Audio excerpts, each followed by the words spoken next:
Price lord. Women for ജീസസിൻ്റെ ഒരു സെക്ഷനിലേക്ക് ഞങ്ങളുടെ എല്ലാ പ്രിയമുള്ള ഒരു പ്രാവശ്യമോട് വെൽക്കം ചെയ്യുകയാണ്.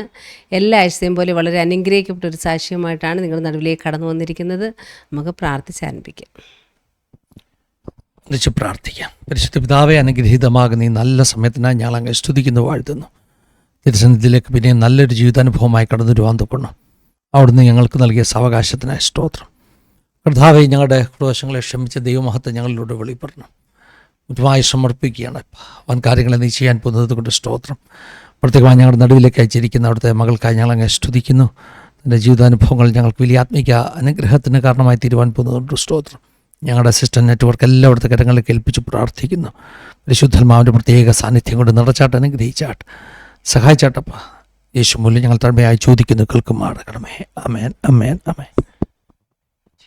ഇന്ന് നമ്മളോടൊപ്പം തന്നെ അനുഭവങ്ങൾ പങ്കുവെക്കാൻ എത്തിയിരിക്കുന്ന തൃശ്ശൂരിൽ നിന്ന് പ്രിയ ഗംഗാധരനാണ്. സിസ്റ്റർ നമ്മൾ സ്നേഹത്തോടെ നമ്മുടെ വിമൺ ഫോർ ജീസസിൻ്റെ സെക്ഷനിലേക്ക് വെൽക്കം ചെയ്യുന്നു. Praise lord sister. Praise lord. സുഖമായിട്ടിരിക്കുന്നേ? അതെ, നമുക്ക് അപ്രതീക്ഷിതമായിട്ടാണ് പ്രിയ സിസ്റ്റർ നമ്പർ കിട്ടിയത്. കാണാനും ഒക്കെ നമുക്ക് പറ്റിയ കഴിഞ്ഞ മാസത്തിലാണ് നമ്മൾ തൃശ്ശൂർ വെച്ച് ഒരു കല്യാണത്തിന് വെച്ച് കാണാനൊക്കെ ഇടയാക്കിയത്. ദൈവത്തിൻ്റെ ഒരു നിയോഗമായിരുന്നു. കാരണം അങ്ങനെ അവിടെ വെച്ച് കണ്ട് പരിചയപ്പെട്ടുകൊണ്ടാണല്ലോ ഇപ്പോൾ ഇങ്ങനെ സിസ്റ്റർ ജീവിതാനുഭവങ്ങൾ ആസാദിയുടെ പ്രേക്ഷകർക്ക് വേണ്ടി കൊണ്ടുവരാനൊക്കെ ദൈവം മുഖാന്തരം ഒരുക്കിയത്. ദൈവത്തിൻ്റെ എല്ലാ നല്ല വഴികൾക്കായിട്ട് സ്തോത്രം ചെയ്യുന്നു. തൃശ്ശൂരാണോ ജനിച്ചു വളർന്നതൊക്കെ? ഹസ്ബൻഡ് വീടാണ് തൃശ്ശൂര്, എന്റെ സ്വദേശം ആലപ്പുഴയാണ്. ശരി, ആലപ്പുഴ എവിടെയാ? ആലപ്പുഴ പുന്നപ്ര, പറവൂർ. ശരി, സ്വദേശം അവിടെയാണ്. ഓ, ദൈവത്തിന് സ്തോത്രം, ദൈവത്തിന് സ്തോത്രം. അപ്പോൾ വിവാഹം കഴിഞ്ഞ് തൃശ്ശൂർക്ക് വന്നത് അല്ലേ? അതെ, കഴിഞ്ഞ തൃശ്ശൂർ ഇരിഞ്ഞാലക്കുടയാണ് ഹസ്ബൻഡ് വീട്. മാരേജ് കഴിഞ്ഞിട്ടാണ് തൃശ്ശൂർ വരുന്നത്. ശരി, അവിടെ തൃശ്ശൂർ AG ചർച്ചില്? അതെ, AG ചർച്ചിലെ മെമ്പറാണ്. ശരി, അപ്പം തൃശ്ശൂർ വരുന്നതിന് മുമ്പ് തന്നെ വിശ്വാസത്തിലാണോ? ഞങ്ങള് കുറച്ചു കാലം സൗദിയിലായിരുന്നു. അവിടെ വെച്ചാണ് കർത്താവിനെ അറിയുന്നത്. ശരി, തൃശ്ശൂർ തന്നെയായിരുന്നു. സൗദിയിൽ നിന്ന് തിരിച്ചു വന്നിട്ട് തൃശ്ശൂർ AG ചർച്ചിനോട് ചേർന്ന് ആ ഭാഗത്തായിട്ട് തന്നെയാണ് വീട് വാങ്ങിയത്. ഓ, ദൈവത്തിന് സ്തോത്രം, ദൈവത്തിന് സ്തോത്രം. അങ്ങനെയാണ് തൃശ്ശൂർ വന്നപ്പോൾ AG-യിലേക്ക് പോയെന്ന് പറഞ്ഞതല്ലേ? അതെ അതെ അതെ. നമ്മുടെ ബാംഗ്ലൂരിലെ ജെഫിൻ പാസ്റ്ററുടെ വൈഫ് ആൻ്റെ പപ്പായും മമ്മിയുമായിട്ടൊക്കെയുള്ള ബന്ധത്തിലാണ് ഞങ്ങൾ അവിടെ കല്യാണത്തിന് വന്നത്. അങ്ങനെയാണ് സിസ്റ്ററേയും പരിചയപ്പെടുവാനിടയായി തീർന്നത്. അവർ ത്രൂ ആണ് ആ ചർച്ചിലേക്ക് സിസ്റ്ററും പോയത് അല്ലേ? അതെ അതെ, അവരാണ് ഏകദേശം ഒരു 13-12 വർഷങ്ങൾക്ക് മുമ്പാണ് അവരെ പരിചയപ്പെടാനിടയായത്. അവരാണ് ഞങ്ങളെ ആ ചർച്ചിലേക്ക് ഇൻട്രൊഡ്യൂസ് ചെയ്യുന്നത് ആദ്യമായിട്ട്. ശരി, ദൈവം സഹായിക്കട്ടെ. അപ്പം ജനിച്ചു വളർന്നത്, മാതാപിതാക്കൾ, സഹോദരങ്ങൾ, കുടുംബം, ഇതൊക്കെ ഇങ്ങനെയാണ് നമ്മൾ സാധാരണ തുടങ്ങുന്നത്. അങ്ങനെയുള്ള കാര്യങ്ങളൊക്കെ പറയുകയാണെങ്കിൽ നമുക്കൊന്ന് പരിചയപ്പെടാനും പ്രേക്ഷകർക്ക് വേണ്ടി അത്യാവശ്യ ഡീറ്റെയിൽസൊക്കെ ഒന്ന് അറിയാനൊക്കെ ഇടയായി തീരുമല്ലോ. അങ്ങനെയുള്ള കാര്യങ്ങളൊക്കെ ഒന്ന് സിസ്റ്റർക്ക് പറയാം. ദൈവനാമത്തിന് മഹത്വം ഉണ്ടായിരിക്കട്ടെ. പാസ്റ്റർ പറഞ്ഞ പോലെ എൻ്റെ പേര് പ്രിയ, ഹസ്ബൻഡിന്റെ പേര് ഗംഗാധരൻ എന്നാണ്. മക്കൾ 2 പേരുണ്ട്. മോളുടെ പേര് മാളവിക, മോന്റെ പേര് മഞ്ജീത്. മോള് ഫൈനൽ ഇയർ MBBS-ന് CMC വെല്ലൂർ ഇപ്പോൾ പഠിച്ചുകൊണ്ടിരിക്കുന്നു. മോന് +2-ലാണ്. ഹസ്ബൻഡ് ഒരു മിഷണറി ആയിട്ട് ഇന്ത്യ മിഷൻ ഓർഗനൈസേഷനോട് ചേർന്ന് മിഷണറി ആയിട്ട് ഒരു സുവിശേഷ വേല ചെയ്തുകൊണ്ടിരിക്കുന്നു. ഞാൻ നഴ്സിംഗ് കോളേജിൽ ഫാക്കൽറ്റിയാണ്. തൃശ്ശൂർ ഒരു പ്രൈവറ്റ് നഴ്സിംഗ് കോളേജിൽ വർക്ക് ചെയ്തുകൊണ്ടിരിക്കുന്നു. ഇപ്പം ഇന്ത്യ മിഷൻ എന്ന് പറയുമ്പോൾ നോർത്ത് ഇന്ത്യ ആണല്ലോ കൂടുതൽ ഇന്ത്യ മിഷന്റെ വർക്ക് അല്ലേ? നോർത്തിലാണോ? നോർത്തില 2 മാസം അവിടെ ആയിരിക്കും. അവിടുത്തെ വർക്ക്, അവിടുത്തെ ദൈവവേല കഴിയുമ്പോൾ 2 മാസം നാട്ടിൽ വരും. അങ്ങനെ ഒരു റൊട്ടേഷനിലാണ് പോയിക്കൊണ്ടിരിക്കുന്നത്. ഓ ശരി, ഓക്കെ. നോർത്തിൽ ഇവിടെയുമായിട്ട് നിൽക്കുന്നു. ദൈവത്തിന് സ്തോത്രം. അപ്പോൾ വിശ്വാസത്തിൽ വന്ന അനുഭവങ്ങളുണ്ട്, കർത്താവിൻ്റെ വേലയ്ക്ക് വേണ്ടി നിൽക്കുന്ന അനുഭവങ്ങളുണ്ട്, ഒത്തിരി കാര്യങ്ങൾ നമുക്ക് കേൾക്കാനുണ്ടല്ലോ. ദൈവത്തിന് സ്തോത്രം. എല്ലാം പറയണം കേട്ടോ, തുടക്കം മുതലേ പറയാം, ചെറിയ പ്രായം മുതലുള്ളതേ പറയാം. അനുഗ്രഹമാകട്ടെ. ഞങ്ങൾ കേൾക്കാൻ റെഡിയാണ്. ഇപ്പോൾ സിസ്റ്റർക്ക് കണ്ടിന്യൂ ചെയ്യാം. അത്യാവശ്യം ഉണ്ടെങ്കിൽ ഇടയ്ക്ക് ചോദ്യങ്ങൾ ചോദിക്കാം. അതെ. സാക്ഷ്യത്തിലേക്ക് കടക്കുന്നതിന് മുമ്പ് ഒരു ദൈവനാമ മഹത്വത്തിനായിട്ട് ഒരു പാട്ട് പാടാൻ ആഗ്രഹിക്കുന്നു. തേടി വന്നോ ദോഷിയാമെന്നെയും നാഥ, തേടി വന്നോ ദോഷിയാമെന്നെയും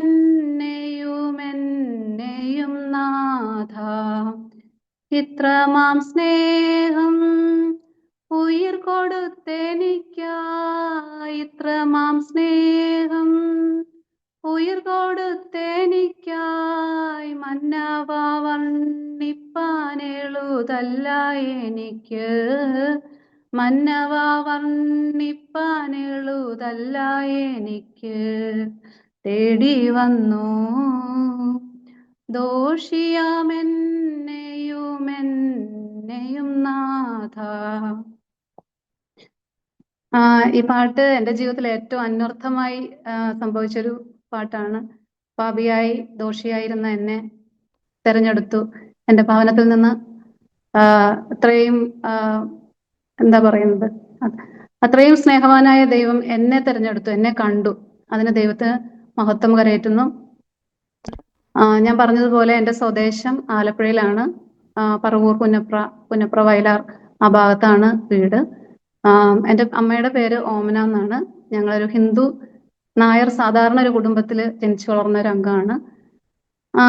ഞങ്ങൾ താമസിക്കുന്ന സ്ഥലം എന്ന് വെച്ച് കഴിഞ്ഞാൽ ആ ഭാഗത്തൊരു ക്രിസ്ത്യൻ ഭവനമോ അല്ലെങ്കിൽ ക്രിസ്ത്യാനി കൂട്ടുകാരോ അങ്ങനെ ആരും ഒന്നും ഉണ്ടായിരുന്നില്ല. എനിക്ക് 2 അനിയത്തിമാരാണ്. ഞാൻ ഏറ്റവും മൂത്ത ആളാണ് വീട്ടിലെ. രണ്ടാമത്തെ അനിയത്തി എന്നേക്കാൾ 2 വയസ്സ് താഴെയാണ്. ഇപ്പോൾ അവൾ പോലീസിൽ വർക്ക് ചെയ്യുന്നു. ഏറ്റവും താഴത്തെ അനിയത്തി ദുബായിൽ സെറ്റിൽഡ് ആണ്. അവര് വർഷങ്ങളായി അവിടെ സെറ്റിലായിരിക്കുന്നു.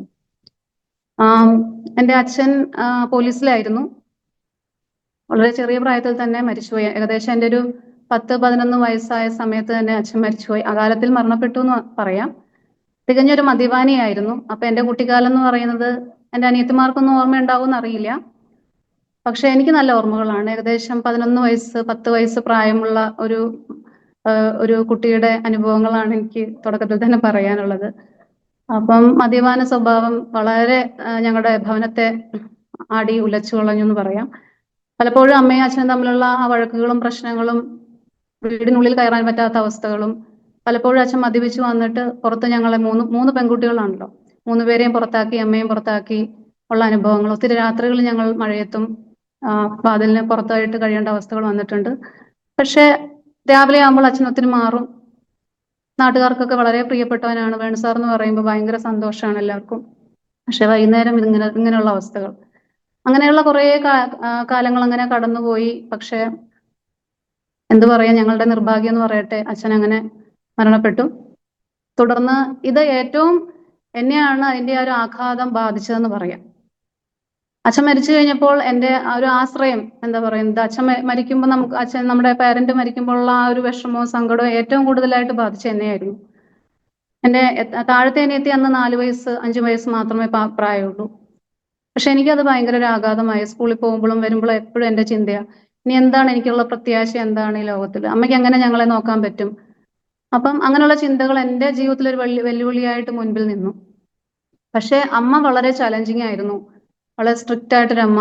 ഏകദേശം അമ്മയുടെ നല്ല പ്രായത്തിൽ 33-34 വയസ്സായപ്പോഴാണ് അച്ഛൻ മരിക്കുന്നത്. അതിനുശേഷം ഡൈൻ ഹാർനസിൽ അച്ഛൻ്റെ ജോലി അമ്മയ്ക്ക് കിട്ടി. സ്കൂളിൽ ക്ലർക്കായിട്ട് ഏകദേശം 2 വർഷം കഴിഞ്ഞപ്പോഴേക്ക് അമ്മയ്ക്ക് ജോലി കിട്ടി.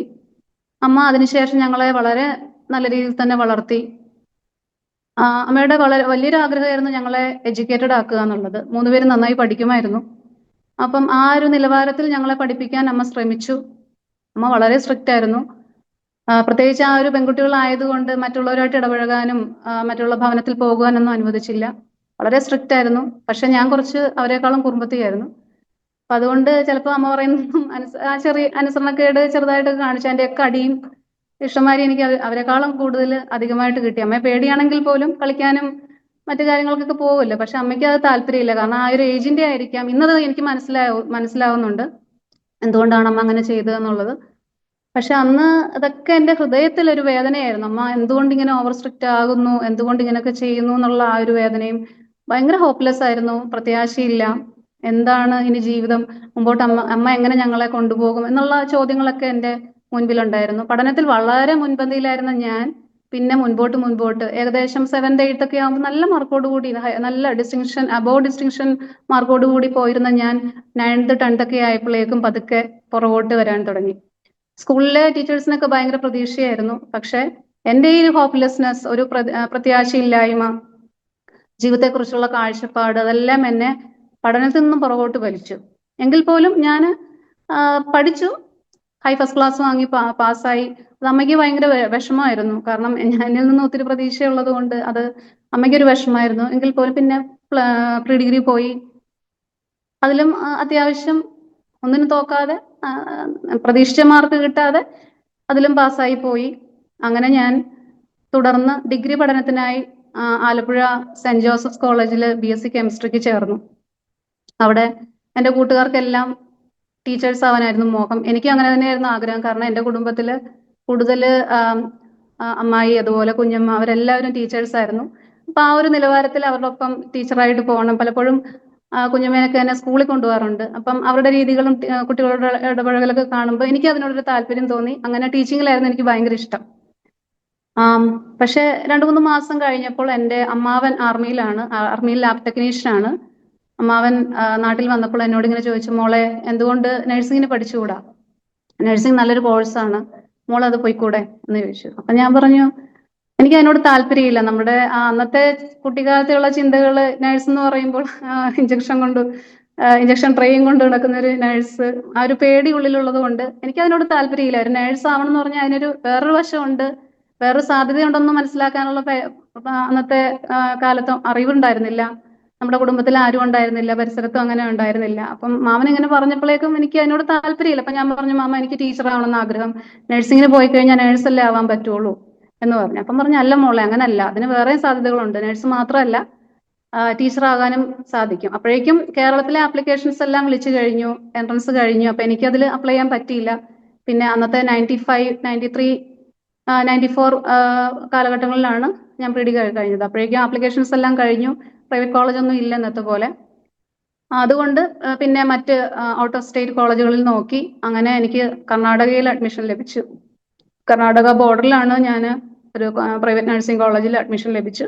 അങ്ങനെ ഞാൻ അമ്മാവനും അമ്മയൊക്കെ ആയിട്ട് അങ്ങോട്ടേക്ക് യാത്രയായി. ആദ്യമായിട്ട് വീട്ടിൽ നിന്നും മാറി നിൽക്കുന്ന ഒരു സാഹചര്യം. അങ്ങനെ അവിടെ ചെന്നു. ആ കോളേജ് എന്ന് പറഞ്ഞു കഴിഞ്ഞാൽ നല്ല കോളേജാണ്, അന്ന് പ്രശസ്തമായൊരു കോളേജാണ്. പക്ഷെ ഒത്തിരി ഉള്ളിലേക്കുള്ളൊരു ഏരിയ കാരണം ആർക്കും അന്നത്തെ അറിയില്ല അങ്ങനെ ഒരു കോളേജ് ഉള്ള കാര്യം. അങ്ങനെ ഞാൻ അവിടെ ചെല്ലുന്നു. 21 സ്റ്റുഡൻസിൽ എല്ലാവരും ക്രിസ്ത്യൻസ് ആണ്, ഞാൻ ഒഴിച്ച് ബാക്കി എല്ലാവരും ക്രിസ്ത്യൻസ് ആണ്. അപ്പൊ ഞാൻ ആദ്യമായിട്ടാണ് ഇങ്ങനെ ക്രിസ്ത്യൻ കൂട്ടുകാരുമായിട്ടുള്ളൊരു കൂടിക്കാഴ്ച. എനിക്ക് അറിയില്ല, അവരുടെ രീതികളൊന്നും അറിയില്ല. എൻ്റെ കൂട്ടുകാരൊക്കെ ഹിന്ദുക്കളാണ്. അതുപോലെ അവരുമായിട്ടുള്ള ഇടപഴകലും വളരെ വ്യത്യസ്തമായ സാഹചര്യം. ഫുഡ് വ്യത്യാസം, ഹോസ്റ്റലിലെ വീട്ടിൽ നിന്നുള്ള അകൽച്ച, ഫോണും ഇല്ല, ആകെ കൂടെ ലെറ്ററിൽ മാത്രമേ ബന്ധപ്പെടാൻ സാധിക്കുകയുള്ളൂ. ആകെ ആശ്രയം എന്ന് പറയുന്ന അമ്മ അനിയത്തിമാരാണ്. അവരെയൊക്കെ വിട്ടുപോകുന്നതിനുള്ള വേദന, ഇതെല്ലാം ഉള്ളിലുണ്ട്. വളരെ സങ്കടത്തോടെ, കരച്ചിലോടൊക്കെയാണ് ഞാൻ അവിടെ ജോയിൻ ചെയ്യുന്നത്. പക്ഷെ എൻ്റെ കൂട്ടുകാരെന്ന് പറയുന്നത് അവർ വളരെ നല്ല കൂട്ടുകാരാണ്. അവരെയൊക്കെ ഈ സമയം ഞാൻ പ്രത്യേകം ഓർക്കുന്നു. അവരെല്ലാവരും ഇപ്പോൾ അമേരിക്കയിലും ഓസ്ട്രേലിയയിലും പല സ്ഥലത്തായിട്ട് സെറ്റിൽഡ് ആണ്. എനിക്ക് തോന്നുന്നു എൻ്റെ ബാച്ചിൽ ഞാൻ മാത്രമേ ഉള്ളൂ നാട്ടിലെന്ന് തോന്നുന്നു. ബാക്കി എല്ലാവരും സെറ്റിൽഡ് ആണ്. അങ്ങനെ ഞാൻ റൂം അലോട്ട് ചെയ്തപ്പോൾ 3 റൂമുകളിലായിട്ടാണ് അലോട്ട് ചെയ്തത്. അതിൽ കാത്തലിക്സിന്റെ ഗ്രൂപ്പിലാണ് ഞാൻ വന്നത്. എൻ്റെ റൂമിൽ കാത്തലിക്സിന്റെ ഗ്രൂപ്പായിരുന്നു. വേറെ റൂമിൽ ജാക്കബൈറ്റ്സ്, അതുപോലെ പെന്റക്കോസ്റ്റ്. ഇന്ന് അതെനിക്ക് പറയാൻ അറിയാം, പക്ഷെ അന്ന് എനിക്ക് അറിയില്ല. കാരണം എനിക്ക് ഈ ഒരു വിഭാഗമൊക്കെ അന്ന് ആദ്യമായിട്ട് പരിചയപ്പെടുന്നതാണ്. അന്നും പേരുകളൊന്നും അറിയില്ല എനിക്ക്. അന്ന് അവരങ്ങനെ ആ റൂമിൽ അലോട്ട് ചെയ്തു. അത് കഴിഞ്ഞ് ബാക്കിയുള്ള വേറെ റൂമിൽ 3-4 പേര് അങ്ങനെ അലോട്ട് ചെയ്തു. അങ്ങനെ എല്ലാവരെയും അലോട്ട് ചെയ്തു. ഞാൻ ഇവരുടെ കൂടെ താമസം ആരംഭിച്ചു. വളരെ നല്ലൊരു കാലം, നല്ല കൂട്ടുകാർ. ഇവർ ഡെയിലി ഇവർ പ്രാർത്ഥിക്കും. അവരുടെ ചിട്ടയായ പ്രാർത്ഥനാക്രമം, സമയത്തിനുള്ള പ്രാർത്ഥന, അതൊക്കെ വളരെ എന്നെ ആകർഷിച്ചിട്ടുണ്ട്. അപ്പൊ ഇവര് 4-5 പേര് ഒരുമിച്ചിരുന്ന് അവരുടേതായ പ്രാർത്ഥനകൾ സ്റ്റാർട്ട് ചെയ്യുമ്പം ഞാൻ എൻ്റെ കട്ടിലിന്റെ താഴെ ഇരുന്ന് എൻ്റെ നാമപുസ്തകം എടുത്ത് ഞാൻ എൻ്റെതായ നാമങ്ങൾ ചൊല്ലാൻ തുടങ്ങും. അപ്പം ഞങ്ങളുടെ ആ റൂമിൽ ഡിഗ്രി കഴിഞ്ഞ് നഴ്സിങ്ങിന് ജോയിൻ ചെയ്ത ഒരു ചേച്ചി ഉണ്ടായിരുന്നു. അപ്പൊ ഒരു ദിവസം ചേച്ചി എന്നും ഇത് കാണും. ഞാൻ ഒറ്റയ്ക്ക് ഇരുന്ന് ഇവര് തുടങ്ങുമ്പോഴേക്കും ഞാൻ എൻ്റെ പുസ്തകമായിട്ട് എടുത്ത് താഴെ ഇരുന്ന് ഇങ്ങനെ ചൊല്ലുന്ന കാണുമ്പോൾ ചേച്ചി ഒരു ദിവസം എന്നോട് ചോദിച്ചു, പ്രിയ, എന്തുകൊണ്ട് നിങ്ങൾക്ക് ഞങ്ങളുടെ ജോയിൻ ചെയ്തുകൂടാ? ദൈവം ഒന്നല്ലേ ഉള്ളൂ. അപ്പം നീ ദൈവത്തിൽ വിശ്വസിക്കുന്നെങ്കിൽ ഞങ്ങളുടെ കൂടെ ഇരുന്ന് ചെയ്തുകൂടെ, എന്തിനാ മാറിയിരിക്കുന്നതെന്ന് ചോദിച്ചു. അപ്പൊ എനിക്ക് തോന്നി അത് ശരിയാണല്ലോ, എന്തിനാ ഞാൻ മാറിയിരിക്കുന്നത്, ദൈവം ഒന്നല്ലേ ഉള്ളൂ. അപ്പം അങ്ങനെ ഞാൻ അവരുടെ കൂടെ ജോയിൻ ചെയ്തു. അങ്ങനെ പതുക്കെ പതുക്കെ അവരുടെ കൂടെ പ്രാർത്ഥനകളൊക്കെ പഠിച്ചു. അവർ കൃത്യമായി ചെല്ലുന്ന പ്രാർത്ഥനകളും എല്ലാം ഞാൻ പഠിച്ചു. 4 വർഷവും അവരുടെ കൂടെ ഇന്ന് പ്രാർത്ഥിച്ചു. പക്ഷെ എനിക്ക് വന്നൊരു വ്യത്യാസം എന്ന് പറഞ്ഞു കഴിഞ്ഞാൽ എൻ്റെ ആ ഹോപ്പ്ലെസ്നെസ് മാറി. കർത്താവ് എന്നിൽ പ്രവർത്തിക്കാൻ തുടങ്ങി. ദൈവത്തിന്റെ സ്നേഹം ഞാൻ ആദ്യമായിട്ട് രുചിച്ചറിയാൻ തുടങ്ങി. ദൈവം സ്നേഹിക്കുന്നൊന്നും എനിക്കറിയില്ലല്ലോ. അപ്പൊ ഞാൻ അമ്പലത്തിൽ പോകും, അവിടെ പോയി പ്രാർത്ഥിക്കും, തിരിച്ചു പോരും. ഒരു നല്ലൊരു ഫീലിംഗ് ആണ്. അത് കഴിയുമ്പം അത് മാറിപ്പോയി. പ്രത്യേകിച്ച് അങ്ങനെ പറയാനൊന്നുമില്ല. പക്ഷെ അതല്ല, ഇവിടെ വന്നപ്പം ഭയങ്കര വ്യത്യാസം. അവരോട് ഇന്ന് പ്രാർത്ഥിച്ചു കഴിയുമ്പോൾ മനസ്സിന് വല്ലാത്തൊരു ആശ്വാസം, സമാധാനം, അതുപോലെ സന്തോഷം ഉണ്ടായി. എൻ്റെ ആ പഴയ ആ ഒരു കുട്ടിക്കാലത്ത് ഞാൻ എങ്ങനെയായിരുന്നു ആ സന്തോഷമൊക്കെ എനിക്ക് തിരിച്ചു വരാൻ തുടങ്ങി. അപ്പൊ എനിക്കൊരു പ്രത്യാശ തോന്നി, ദൈവം സ്നേഹിക്കുന്നുണ്ടല്ലോ. എനിക്ക് അച്ഛൻ നഷ്ടപ്പെട്ടു, പക്ഷെ ആ ഒരു ദൈവസ്നേഹം എൻ്റെ ഉള്ളിലേക്ക് ഇറങ്ങാൻ തുടങ്ങിയപ്പം, വരാൻ തുടങ്ങിയപ്പോൾ എനിക്ക് ഭയങ്കര മാറ്റം. ഞാൻ ആള് മാറിയ പോലെ ആയി. ആള് മാറിയ ആളെ പോലെ ആയി. അങ്ങനെ ഞാൻ വളരെ വ്യത്യാസപ്പെട്ടു. പിന്നെ എനിക്ക് പ്രാർത്ഥന ഇല്ലാണ്ട് പറ്റത്തുമില്ല. പക്ഷെ ബൈബിൾ വായനയൊന്നുമില്ല. ചേച്ചി എന്നോട് പറഞ്ഞു, പ്രിയ നിനക്ക് ബൈബിൾ ഇവിടെ ഇരിപ്പുണ്ട്, എല്ലാവരുടെയും കയ്യിൽ ബൈബിളുണ്ട്, ബൈബിളൊക്കെ വായിച്ചോളൂ കേട്ടോ, നല്ല സമാധാനം ഉണ്ടാവും. അങ്ങനെ ഞാൻ ഇടയ്ക്കിടയ്ക്ക് സങ്കീർത്തന ഭാഗം എടുത്ത്, അത് ഈസിയാണല്ലോ മനസ്സിലാക്കാൻ. അപ്പം ഞാൻ അങ്ങനെ പരീക്ഷകളൊക്കെ വരുമ്പോൾ ഇരുന്ന് വായിക്കും. അപ്പൊ എനിക്ക് നല്ലൊരു സമാധാനം, ആശ്വാസമൊക്കെ കിട്ടും. എന്തായാലും പ്രാർത്ഥന ഞാൻ പൂർണ്ണമായിട്ട് ആശ്രയിച്ചു. എനിക്ക് മനസ്സിലായൊരു കാര്യം, ദൈവം എൻ്റെ ഹൃദയദൃഷ്ടിയെ പ്രകാശിപ്പിച്ചു. യേശുവാണ് സത്യദൈവം എന്ന് എൻ്റെ ഉള്ളത്തിൽ, എനിക്കൊന്നും അറിയില്ല, വചനങ്ങളും അറിയില്ല, മറ്റാരും എന്നോട് സുവിശേഷം പറഞ്ഞിട്ടില്ല. പക്ഷെ എൻ്റെ ഹൃദയത്തിൽ ദൈവം എൻ്റെ ഹൃദയദൃഷ്ടിയെ പ്രകാശിപ്പിച്ചു. ദൈവം യേശു മാത്രമാണ് സത്യദൈവം എന്ന് മനസ്സിലാക്കാനുള്ള ഒരു കൃപ എനിക്ക് ദൈവം തന്നു. അതോടുകൂടി ഞാൻ വളരെ വ്യത്യാസപ്പെട്ടു. എൻ്റെ പഠനത്തിൽ ഞാൻ ആദ്യമായി കണ്ട മാറ്റം, ഞാൻ ഹോപ്പ്ഫുള്ളായി, ഭയങ്കര മാറ്റം, ഭയങ്കര ഡിഫറെന്റ് പേഴ്സണായി. അതുപോലെ ഞാൻ എൻ്റെ പഠനത്തിൽ ഞാൻ വ്യത്യാസപ്പെട്ടു. നന്നായിട്ട് പഠിക്കാൻ തുടങ്ങി. എനിക്ക് തോന്നുന്നു ഫസ്റ്റ് ഇയറിൽ വളരെ കുറച്ച് പേരെ എല്ലാ വിഷയങ്ങൾക്കും പാസ്സായുള്ളൂ. ഒരു 4-5 പേരാണ് എല്ലാ വിഷയങ്ങൾക്കും പാസ്സായത്. അതിലൊരാൾ ഞാനായിരുന്നു. അതിനുശേഷം തുടർന്ന് 3 വർഷങ്ങളിലും ഫസ്റ്റ്, സെക്കൻഡ്, തേർഡ് പൊസിഷനിൽ എപ്പോഴും ഞാനുണ്ടായിരുന്നു. അപ്പൊ എനിക്ക് പറയാനുള്ളത്, നമ്മുടെ പ്രേക്ഷകരോട് പറയാനുള്ളത്, എന്നെ കേൾക്കുന്നവരിൽ പലരും എന്നെ പോലെ അല്ലെങ്കിൽ ആ സാഹചര്യങ്ങളിൽ, എൻ്റെ സിമിലർ ആയിട്ടുള്ള സാഹചര്യങ്ങളിൽ കൂടി കടന്നു പോകുന്നവരുണ്ടായിരിക്കും. പക്ഷെ ഒരുവൻ യേശുവിലേക്ക് വരുമ്പോൾ അവൻ വ്യത്യാസപ്പെടുകയാണ്, പുതിയ സൃഷ്ടിയായി മാറുകയാണെന്ന് വചനത്തിൽ പറയുമ്പോൾ അത് കൃത്യമായും അത് നമുക്ക് മനസ്സിലാക്കാൻ പറ്റും. എന്താണ് ആഴത്തിൽ ദൈവത്തെ അറിയുമ്പോൾ അല്ലെങ്കിൽ യേശുവിനെ അറിയുമ്പോൾ ഒരു വ്യക്തിയിൽ ഉണ്ടാകുന്ന മാറ്റങ്ങൾ എന്താണെന്ന് അതെന്നിൽ സാധ്യമായി. അങ്ങനെ ഞാൻ വളരെ വ്യത്യാസപ്പെട്ടു. എല്ലാ വിഷയങ്ങൾക്കും നല്ല മാർക്കോടുകൂടി 4 വർഷവും പാസ്സാകാൻ ദൈവം സഹായിച്ചു.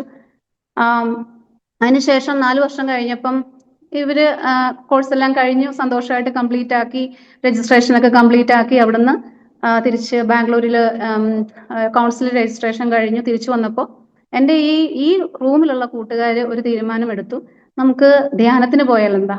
അപ്പൊ ഇവര് ഇങ്ങനെ ഒരു തീരുമാനം എടുക്കുമ്പോൾ എന്നോടും കൂടെ പറഞ്ഞു, പ്രിയ നീ വരുന്നോ, ഞങ്ങളിങ്ങനെ ധ്യാനത്തിന് പോകുന്നുണ്ട്, ജോലിക്കൊക്കെ കയറാൻ പോവല്ലേ, അപ്പൊ അതിന് മുമ്പായിട്ട് നമുക്ക് കർത്താവ് നമുക്കൊന്ന് ആരാധിച്ചിട്ട് പോകാം, ഒരാഴ്ച ഒരു ധ്യാനത്തിന്, അത് നല്ലതല്ലേ, വേറെ നമ്മളിങ്ങനെ ട്രിപ്പിനൊക്കെ പോയി എൻജോയ് ചെയ്യുന്നതിനേക്കാളും നല്ലതല്ലേ ദൈവത്തോട് പ്രാർത്ഥിച്ചിട്ടൊക്കെ ഒരു ജോലിക്ക് ജോയിൻ ചെയ്യും, നീ വരുന്നോന്ന് ചോദിച്ചു. എനിക്ക് ഭയങ്കര സന്തോഷമായി. ഞാൻ അങ്ങനെ അവരുടെ കൂടെ തൃശ്ശൂർ ഒരു ധ്യാന കേന്ദ്രത്തിൽ പോയി ധ്യാനമൊക്കെ കൂടി. അതെനിക്ക് ഭയങ്കര അനുഭവമായിരുന്നു, പറയാതിരിക്കാൻ വയ്യ. ഭയങ്കര എൻ്റെ ഹൃദയത്തിലുണ്ടായ എല്ലാ വേദനയും അവിടെ ഒഴുകിപ്പോയി. ആന്തരിക സൗഖ്യം ഭയങ്കരമായിട്ടും ലഭിച്ചു. പിന്നെ അതുപോലെ ദൈവത്തിന്റെ ആഴമേറിയ സ്നേഹം എനിക്ക് അവിടെ വെച്ച് മനസ്സിലാക്കാൻ സാധിച്ചു. കാര്യങ്ങളൊന്നും അറിയില്ല, അവിടെ പറയുന്ന കാര്യങ്ങളെല്ലാം എൻ്റെ ഹൃദയത്തിൽ ആഴമായി പതിച്ചു എന്ന് പറയാം. ആ വചനങ്ങളെല്ലാം, അവിടെ പറഞ്ഞതായ വചനങ്ങളെല്ലാം ഹൃദയത്തിൽ, ഞാൻ വളരെ ശ്രദ്ധയോടെ ഈ 4-5 ദിവസം അവിടെ എല്ലാ വചനങ്ങളും കേട്ടു. അതൊക്കെ എൻ്റെ ജീവിതത്തിൽ വളരെ മാറ്റം വന്നു. തിരിച്ച് ഞാൻ ഭവനത്തിലേക്ക് പോകുമ്പോൾ, ഞാൻ ബസ് ഇറങ്ങി ഞാൻ എൻ്റെ വീട്ടിലേക്ക് നടക്കുമ്പോൾ ഒരു ചേട്ടൻ, എന്നെ അറിയാവുന്ന ചേട്ടൻ ചോദിച്ചു, മോൾക്ക് എന്തൊരു വ്യത്യാസം, മുഖത്തൊക്കെ നല്ല പ്രകാശമാണല്ലോ എന്ന് പറഞ്ഞു. അപ്പൊ ഞാൻ പറഞ്ഞു, ഞാൻ ഇങ്ങനെ തന്നെ ആയിരുന്നല്ലോ എന്ന് പറഞ്ഞു. അല്ലല്ല, ആ വ്യക്തിക്ക് എന്നെ ഒത്തിരി വർഷങ്ങളായി കണ്ട ഒരു വ്യക്തിയാന്ന് തോന്നുന്നു. അപ്പൊ ആള് പറഞ്ഞു, മോൾക്ക് എന്തോ ഒരു വ്യത്യാസമുണ്ട്, ഒരു മാറ്റമുണ്ട് മുഖത്ത്, ഒരു പ്രകാശമുണ്ട് മുഖത്ത് എന്ന് പറഞ്ഞു. അപ്പൊ എനിക്ക് അങ്ങനെ തുറന്നു പറയാൻ പറ്റുന്ന ഒരു സാഹചര്യം ആയിരുന്നില്ല.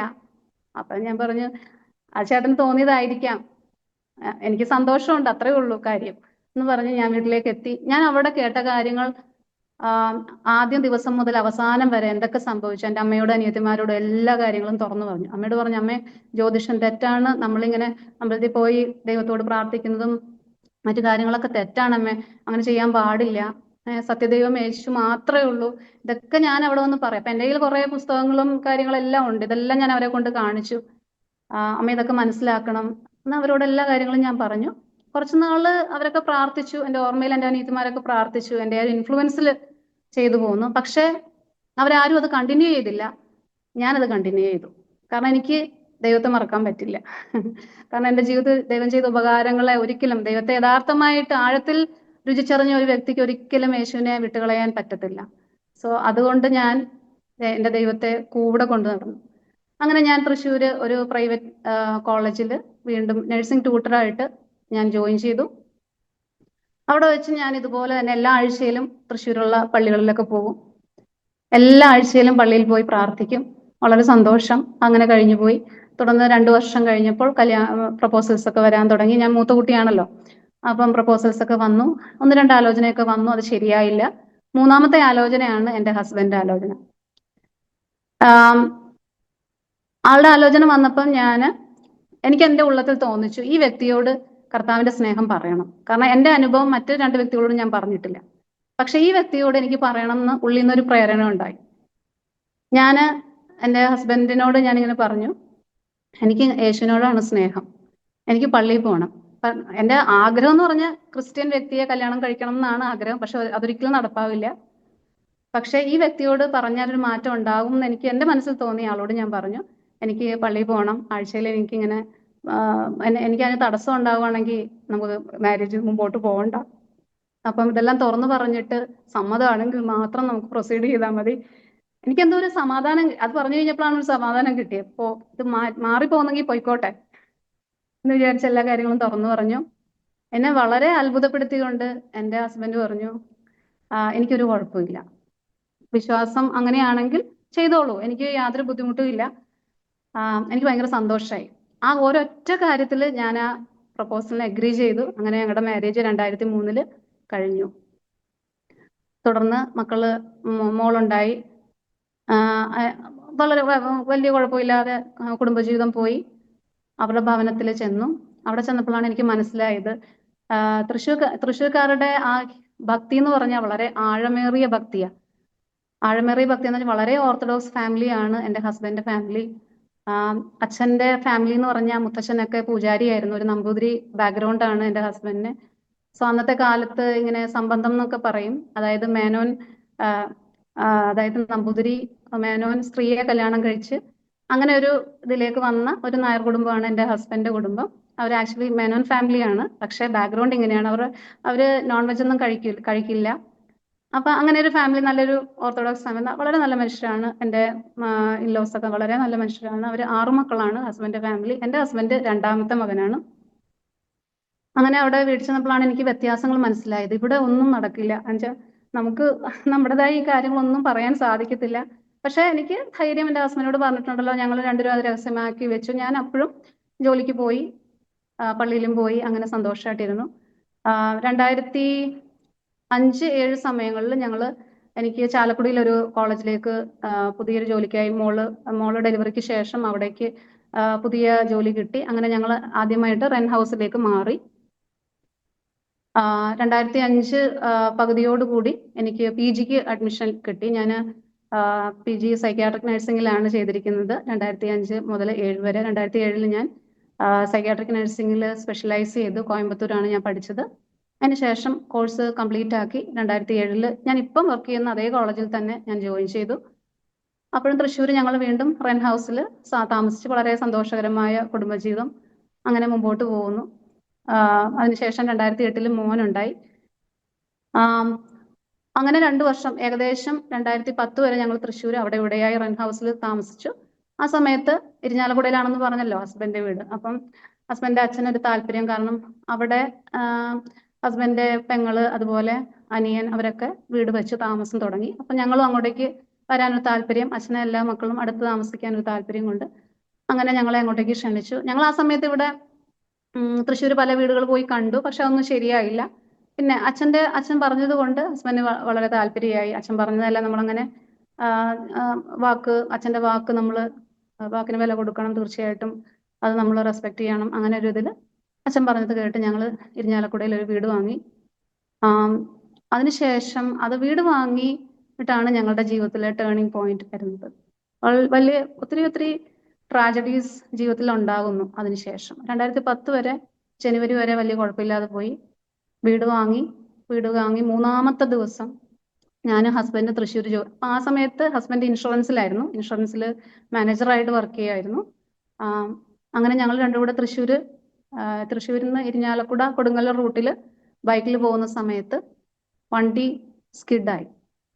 ബൈക്ക് സ്കിഡായിട്ട്, അതായത് നമ്മൾ കണ്ടില്ല, ഒരു ആണി ബാക്ക് വീല് തറച്ചിരുന്നിട്ട് ഒരു സ്ലോപ്പിൽ കൂടി ഇങ്ങനെ കയറി പോയിക്കൊണ്ടിരിക്കുകയായിരുന്നു വണ്ടി. പെട്ടെന്ന് 20 അടി താഴ്ചയിലേക്ക് വണ്ടി മറിഞ്ഞു.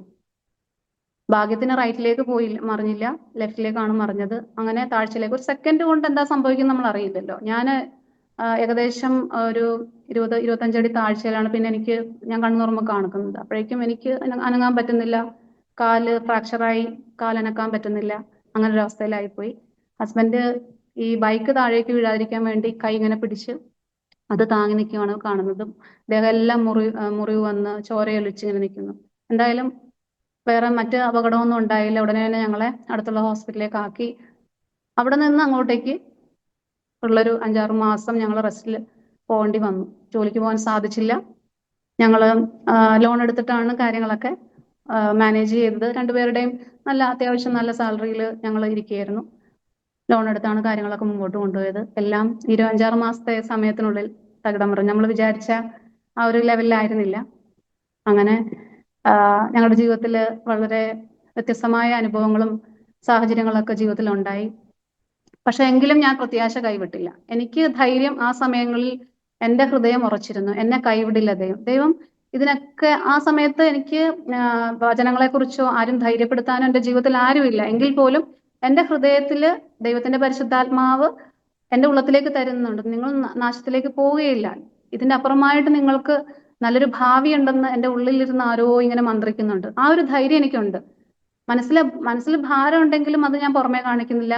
5-6 മാസം കഴിഞ്ഞപ്പോൾ ഞാൻ വീണ്ടും ജോലിക്ക് പോകാൻ തുടങ്ങി. പക്ഷേ ഹസ്ബൻഡിന് ജോലി നഷ്ടപ്പെട്ടു. ആ സമയത്ത് ഇൻഷുറൻസിലായിരുന്നല്ലോ, ടാർഗറ്റ്സ് മീറ്റ് ചെയ്യാത്തതുകൊണ്ട് അങ്ങനെ ജോലി നഷ്ടപ്പെട്ടു. തുടർന്ന് മുൻപോട്ടുള്ള സാഹചര്യങ്ങൾ വളരെ വ്യത്യസ്തമായി. കാരണം ഹസ്ബൻഡ് അച്ഛൻ ബാങ്കിലെ മാനേജറായിരുന്നു, ആയിട്ടാണ് റിട്ടയർഡ് ആയത്. അപ്പം ഞങ്ങൾ ബാങ്കിൽ നിന്ന് എടുത്ത ആ മാനേജർ അവർ തമ്മിൽ കമ്മ്യൂണിക്കേറ്റ് ചെയ്തു. അങ്ങനെ വീട്ടിൽ കാര്യങ്ങളൊക്കെ അറിഞ്ഞു. വീട്ടിൽ അച്ഛൻ വന്ന് സംസാരിക്കുകയും കാര്യങ്ങളൊക്കെ മനസ്സിലാക്കുകയും ചെയ്തു. പിന്നെ അവർക്കാർക്കും നമ്മളെ ഹെൽപ്പ് ചെയ്യാൻ പറ്റുന്ന ഒരു സാഹചര്യം ആയിരുന്നില്ല. എന്തു പറയണ്ടു, മിസ്രൈം ജനങ്ങളുടെ ഒരു അവസ്ഥ കഠിനമായ, ആ ഫറവോന്റെ കഠിന ഹൃദയമായതുപോലെ ഞങ്ങളെ ഈ ഒരു ശോധനയിൽ കൂടെ കർത്താവിന് കടത്തിവിടണം എന്നൊരു താല്പര്യമുണ്ട്. കർത്താവിനെ അറിയണമെങ്കിൽ ഏതെങ്കിലും ഒരു ശോധനയിൽ കൂടെ പോകണമല്ലോ. അപ്പം ചിലരുടെ ജീവിതത്തിൽ അങ്ങനെ സംഭവിക്കും. ഞാനിപ്പോൾ അതെല്ലാം വളരെ അനുഗ്രഹമായിട്ടാണ് ഞങ്ങളുടെ ജീവിതത്തിൽ സംഭവിച്ചത്. അതൊരു വലിയൊരു കാര്യമായിട്ട് എടുത്തു പറയുകയല്ല. പക്ഷേ ദൈവത്തെ അറിയുവാൻ, യേശുവിനെ അറിയാൻ, കുടുംബം അറിയുവാൻ വേണ്ടി ഇങ്ങനൊരു സാഹചര്യത്തിൽ കൂടെ ഞങ്ങളെ രണ്ടുപേരെയും കടത്തി വിട്ടു എന്ന് മാത്രം പറഞ്ഞാൽ മതി. അന്ന് അത് പോകുന്ന ഞങ്ങൾക്ക് ഒരു തീയുടെ അനുഭവമായിരുന്നു.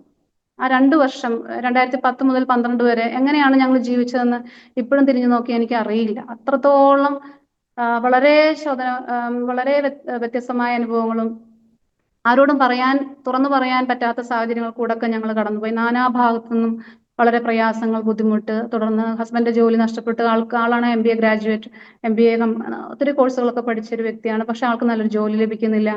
അങ്ങനെ വളരെ പ്രയാസപ്പെട്ടിരിക്കുന്ന സാഹചര്യത്തിൽ ഞാൻ വീണ്ടും ഈ പ്രാർത്ഥനയിൽ വീണ്ടും ഉറക്കാൻ തുടങ്ങി. ഞാൻ നേരത്തെ പള്ളിയിലൊക്കെ പോകും, ഒരു സമാധാനത്തിനും ആശ്വാസത്തിനൊക്കെ പോയി അങ്ങനെയെങ്കിലും. പക്ഷെ എനിക്ക് അതിനുശേഷം എൻ്റെ ഹസ്ബൻഡ്, കുഞ്ഞുങ്ങൾ, അതുപോലെ മക്കളെ നോക്കാനായിട്ട് ഒരു അമ്മൂമ്മയാണ് ഏൽപ്പിച്ചിരുന്നത്. അപ്പം ഇങ്ങനെയുള്ള കാര്യങ്ങളൊക്കെ നമുക്ക് ചെയ്യാനുണ്ട്.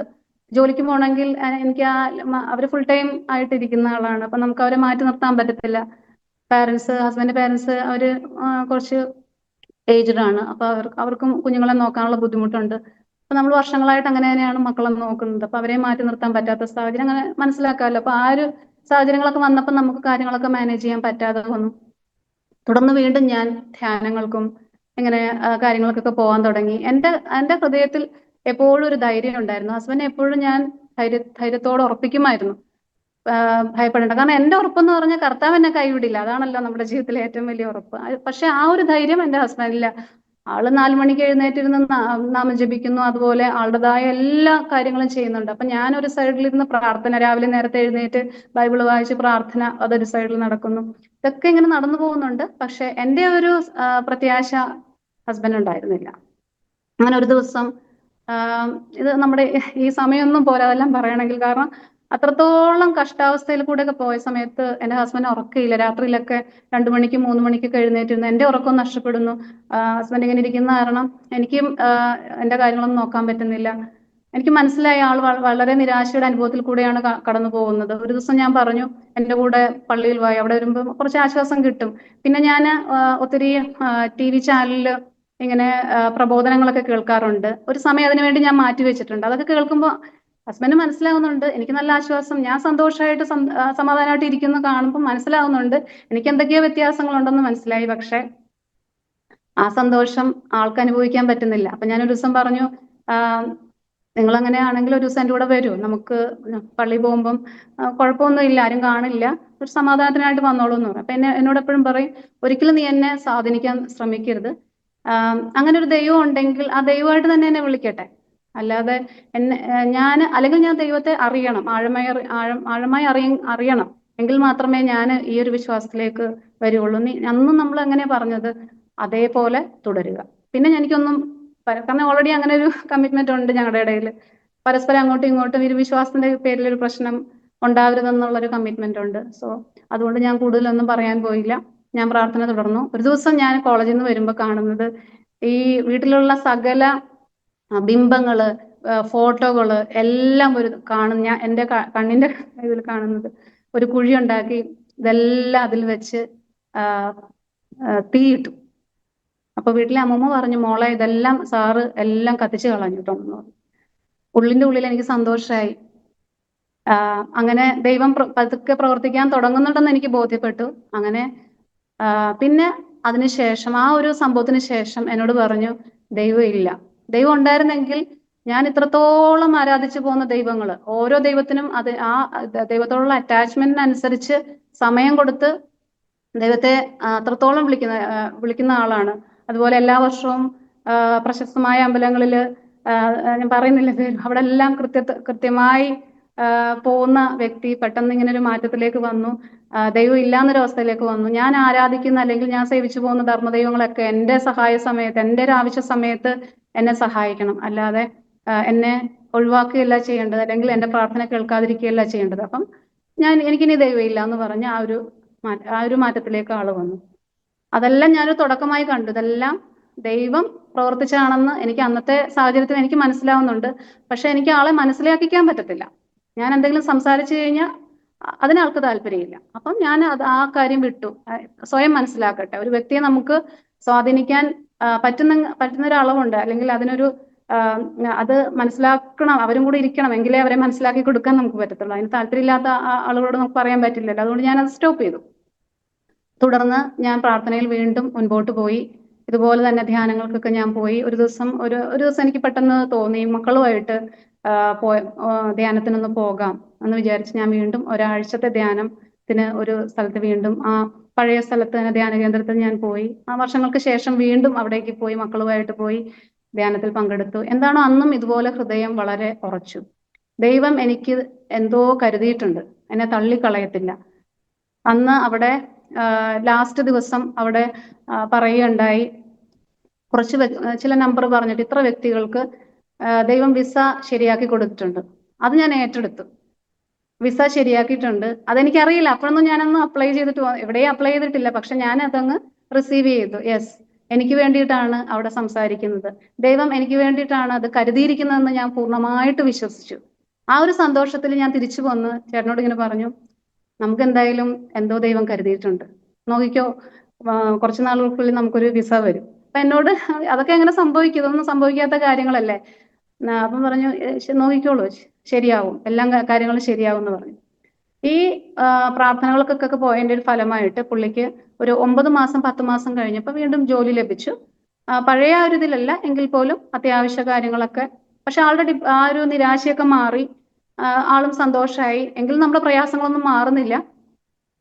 പിന്നെ ഈ വീട് നമുക്ക് കൊടുക്കാനുള്ള കാര്യങ്ങളിലേക്ക് പോകാൻ തുടങ്ങി. വീട് നമുക്ക് എങ്ങനെ, കാരണം അത് നമുക്ക് അഫോർഡ് ചെയ്യാൻ പറ്റത്തില്ല. കുറച്ച് കാലയളവിൽ നമുക്ക് കൂട്ടുപലിശയൊക്കെ വന്ന്, അപ്പൊ അത് നമുക്ക് തിരിച്ചടയ്ക്കാൻ പറ്റാത്തൊരു സാഹചര്യത്തിലേക്ക് വന്നു. എന്ത് പറയണ്ടു, അവസാനം ഞങ്ങള് ഇത് കൊടുക്കേണ്ട ഒരു അവസ്ഥ സാഹചര്യത്തിലേക്ക് വരേണ്ടിയ ഇത് വന്നു. ഇതിനിടയ്ക്ക് 2011 ഫെബ്രുവരിയിൽ എനിക്കൊരു ഇന്റർവ്യൂവിന് ഒരു ഓഫർ ലഭിച്ചു. സൗദിയിൽ നിന്നും കിങ്കാദി യൂണിവേഴ്സിറ്റി ലെക്ചറർ പോസ്റ്റിലേക്ക് ഒരു ഇന്റർവ്യൂ വന്നു. അങ്ങനെ അത് എങ്ങനെ വന്നു എന്ന് എനിക്കറിയത്തില്ല. ഏതോ ഒരു ജോബ് എനിക്ക് naukri.com-ലാണെന്ന് തോന്നുന്നു. CV എന്തോ രജിസ്റ്റർ ചെയ്തു. ആ ഏജൻസി പെട്ടെന്ന് തന്നെ വിളിക്കുകയുണ്ടായി. നിങ്ങൾക്ക് താല്പര്യമുണ്ടോ? ടീച്ചിങ് വേക്കൻസി ഉണ്ട്, ടീച്ചിങ്ങിൽ വേക്കൻസി ഉണ്ട്, താല്പര്യമുണ്ട്. ബോംബെയിലായിരുന്നു ഇന്റർവ്യൂ. അങ്ങനെ പോകാനും സാഹചര്യമൊന്നുമില്ല എങ്കിൽ പോലും എനിക്കറിയാം, ഹൃദയത്തിൽ അറിയാം ദൈവം എനിക്കായിട്ട് ഇത് കരുതിയിരിക്കുന്നതാണ്. പക്ഷെ ഇത് അസാധ്യമാണ്. പക്ഷെ ആ സാധ്യങ്ങളെ സാധ്യമാക്കുന്ന ഒരു ദൈവം നമ്മുടെ കൂടെ ഉള്ളത് കൊണ്ട് ഞാനത് പൂർണ്ണമായിട്ട് വിശ്വസിച്ചു. അതെനിക്കായിട്ട് ദൈവം കരുതിയിരിക്കുകയാണെന്ന് ഞാൻ വിശ്വസിച്ചാണ് ഞാൻ പോകുന്നത്. അതെനിക്ക് തന്നു കഴിഞ്ഞു എന്ന് വിചാരിച്ചിട്ട് തന്നെയാണ് ഞാൻ പോയത്. അങ്ങനെ തന്നെ ആ ഇന്റർവ്യൂവിൽ പോയി അറ്റൻഡ് ചെയ്തു. ഇന്റർവ്യൂ കഴിഞ്ഞപ്പം അവർ ഓഫർ ലെറ്റർ എടുത്ത് തന്നു, സൈൻ ചെയ്തു. തിരിച്ചു വരുമ്പോൾ ജോലിയായിട്ടാണ് തിരിച്ചു വരുന്നത്. പക്ഷെ അത് അക്കാഡമിക് ഇയർ അവിടെ തുടങ്ങുന്നത് ഓഗസ്റ്റ് സെപ്റ്റംബറിലാണ്. അപ്പൊ നമുക്കൊരു 6 മാസത്തെ ഗ്യാപ്പ് ഉണ്ട്. അപ്പൊ ആ സമയത്ത് നമ്മൾ പ്രോസസ്സിംഗ് ഒക്കെ ചെയ്യാന്നൊക്കെ പറഞ്ഞു വിട്ടു. ഒരു ഹോപ്പായി. അപ്പോഴും നമ്മുടെ പ്രയാസങ്ങളൊന്നും മാറിയിട്ടില്ല. നമ്മുടെ സാമ്പത്തിക സ്ഥിതി തുടരുന്നു. പക്ഷെ എൻ്റെ ഹൃദയത്തില് ബുദ്ധിമുട്ടുകളും ഭാരങ്ങളൊക്കെ മാറി തുടങ്ങി. കുറച്ചുകൂടെ എനിക്ക് പ്രത്യാശ വന്നു തുടങ്ങി. ആ സമയത്താണ് എൻ്റെ ഒരു ഫ്രണ്ട്, വളരെ 2000 മുതൽ ഞങ്ങൾ ഫ്രണ്ടാണ്, ഇപ്പോഴും നല്ലൊരു ഫ്രണ്ടാണ്. ഫ്രണ്ടാണ് എന്നെ ശരിക്കും കർത്താവിലേക്ക് അടുപ്പിക്കാനും വചനങ്ങൾ പറഞ്ഞ് എന്നെ ആശ്വസിപ്പിക്കാനൊക്കെ കാരണമായി തീർന്നത്. ആളും ഇതുപോലെ ധ്യാനത്തിന് പോയ സമയത്ത് ഒരു ബുക്ക് എൻ്റെ ഹസ്ബൻഡിനെ കണ്ടിട്ടുണ്ട്. അപ്പൊ ആ സമയത്തൊന്നും എൻ്റെ ഹസ്ബൻഡ് ഇതൊന്നും പറയാൻ പറ്റാത്തൊരു സാഹചര്യമാണ്. കർത്താവിന്റെ കാര്യമോ അല്ലെങ്കിൽ നമ്മുടെ വിശ്വാസമൊന്നും അംഗീകരിക്കാത്തൊരു സമയത്താണ് ഈ ഒരു ബുക്ക്, പൂർണ്ണനായ ഗുരു എന്ന് പറഞ്ഞൊരു പുസ്തകമായിരുന്നത്. ഏകദേശം 90-95 പേജുള്ള ബുക്കാണ്. ആ ബുക്ക് എൻ്റെ അടുത്ത് കൊണ്ട് തന്നു. പ്രിയ, ഈ ബുക്ക് ഞാൻ വാങ്ങിച്ചത് പ്രിയയുടെ ഹസ്ബൻഡിന് വേണ്ടിയിട്ടാണ്. അപ്പൊ ഞാൻ ചിരിച്ചു. ഈ ബുക്കൊന്നും എൻ്റെ ഹസ്ബൻഡ് വായിക്കത്തില്ല, ഞാൻ വായിക്കാം, എനിക്കിഷ്ടമാണ് ഇതൊക്കെ വായിക്കാൻ, ഞാൻ വായിച്ചോളാം. അങ്ങനെ ഞാൻ വായിച്ചു. പക്ഷെ എൻ്റെ ആ ഫ്രണ്ട് പറഞ്ഞത് കൊണ്ട് ഞാൻ ഹസ്ബൻഡിന് കൊടുത്തു. പറഞ്ഞു, ഇത് ഫ്രണ്ട് തന്നതാണ്, ഇത് വായിക്കണം എന്ന് പറഞ്ഞു. ഇതൊന്നും എനിക്ക് ഇഷ്ടമില്ല വായിക്കുമ്പോൾ. ആളിങ്ങനെ മറിച്ച് നോക്കിയിട്ട് പറഞ്ഞു, ഇതൊന്നും എനിക്ക് ഇഷ്ടമില്ല വായിക്കാൻ, നീ എവിടെങ്കിലും വെച്ചോ, എന്തെങ്കിലും സമയമുള്ളപ്പോൾ ഞാൻ നോക്കിക്കോളാം എന്ന് പറഞ്ഞ് ഞാൻ വെച്ചു. പക്ഷെ ജീവിതത്തിൽ ആ നിരാശ വന്ന സമയത്ത് എപ്പോഴോ രാത്രിയിൽ പോയി ആ ബുക്ക് തപ്പി എടുത്ത് അത് വായിക്കുകയുണ്ടായി. അതിനുശേഷം വായിച്ച് കുറച്ച് ദിവസം കഴിഞ്ഞപ്പോൾ എന്നോട് പറഞ്ഞു, ഞാൻ ആ ബുക്ക് വായിച്ചു എന്ന് പറഞ്ഞു. പക്ഷെ ആ ബുക്ക് വായിച്ചെന്ന് പറഞ്ഞപ്പോൾ എനിക്ക് ഭയങ്കര സന്തോഷമായി. കാരണം ആ ബുക്കിൽ ഒരു സന്യാസി എഴുതിയ ബുക്കാണ്. ആ സന്യാസിയുടെ പേര് ഞാൻ മറന്നുപോയി. പക്ഷെ അതിൽ കൃത്യമായിട്ട് എഴുതിയിട്ടുണ്ട് എന്തുകൊണ്ട് യേശുവിനെ അറിയണം, യേശു ആരാണ്, യേശുവിനെ എന്തുകൊണ്ട് നമ്മൾ ഗുരുവാക്കണം, മറ്റുള്ള ദൈവങ്ങളിൽ നിന്ന് യേശു അങ്ങനെ വ്യത്യസ്തനായിരിക്കുന്നു എന്നുള്ള ഒരു സന്യാസിയുടെ അനുഭവമാണ് അതിൽ എഴുതിയിരിക്കുന്നത്. അപ്പൊ ആ സന്യാസി കർത്താവിനെ രക്ഷിതാവായിട്ട് അക്സെപ്റ്റ് ചെയ്തു. പക്ഷെ ഇപ്പൊ ആ ബുക്ക് അവൈലബിൾ അല്ല. നമ്മൾ എവിടെ നോക്കിയാലും ആ ബുക്ക് കിട്ടത്തില്ല. എനിക്കൊന്നും ഞങ്ങൾക്ക് വേണ്ടിയിട്ടാണ് ആ ഒരു കോപ്പി മാറ്റി വെച്ചതെന്ന് തോന്നുന്നു. എനിവേ, ആ ബുക്കിൽ വായിച്ചപ്പോഴേക്കും ആൾക്ക് മനസ്സിലായി. കമ്പാരിസൺ പല വേദങ്ങളും അതുപോലെ ഖുറാനും എല്ലാ മതങ്ങളുടെയും ഒരു ആകത്തുകയാണ്. അതിലെല്ലാം യേശുവിനെ കുറിച്ച് പ്രതിപാദിച്ചിരിക്കുന്നു, ആ ശ്ലോകങ്ങൾ എടുത്ത്. അപ്പം എൻ്റെ ഹസ്ബൻഡ് അതിനോടൊക്കെ ഒത്തിരി വായിക്കുന്നൊരു മനുഷ്യനായതുകൊണ്ട് അതെല്ലാം കുറെ മനസ്സിലാക്കാൻ പറ്റി. അതിൽ നിന്നും ദൈവത്തെക്കുറിച്ചുള്ളൊരു തിരിച്ചറിവ്, ദൈവം ഉണ്ട്.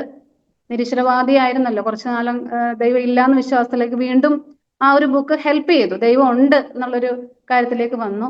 ദൈവത്തെ അന്വേഷിക്കാനുള്ളൊരു ആഗ്രഹം ആ ബുക്കിൽ നിന്നും ഉണ്ടാവുകയുണ്ടായി.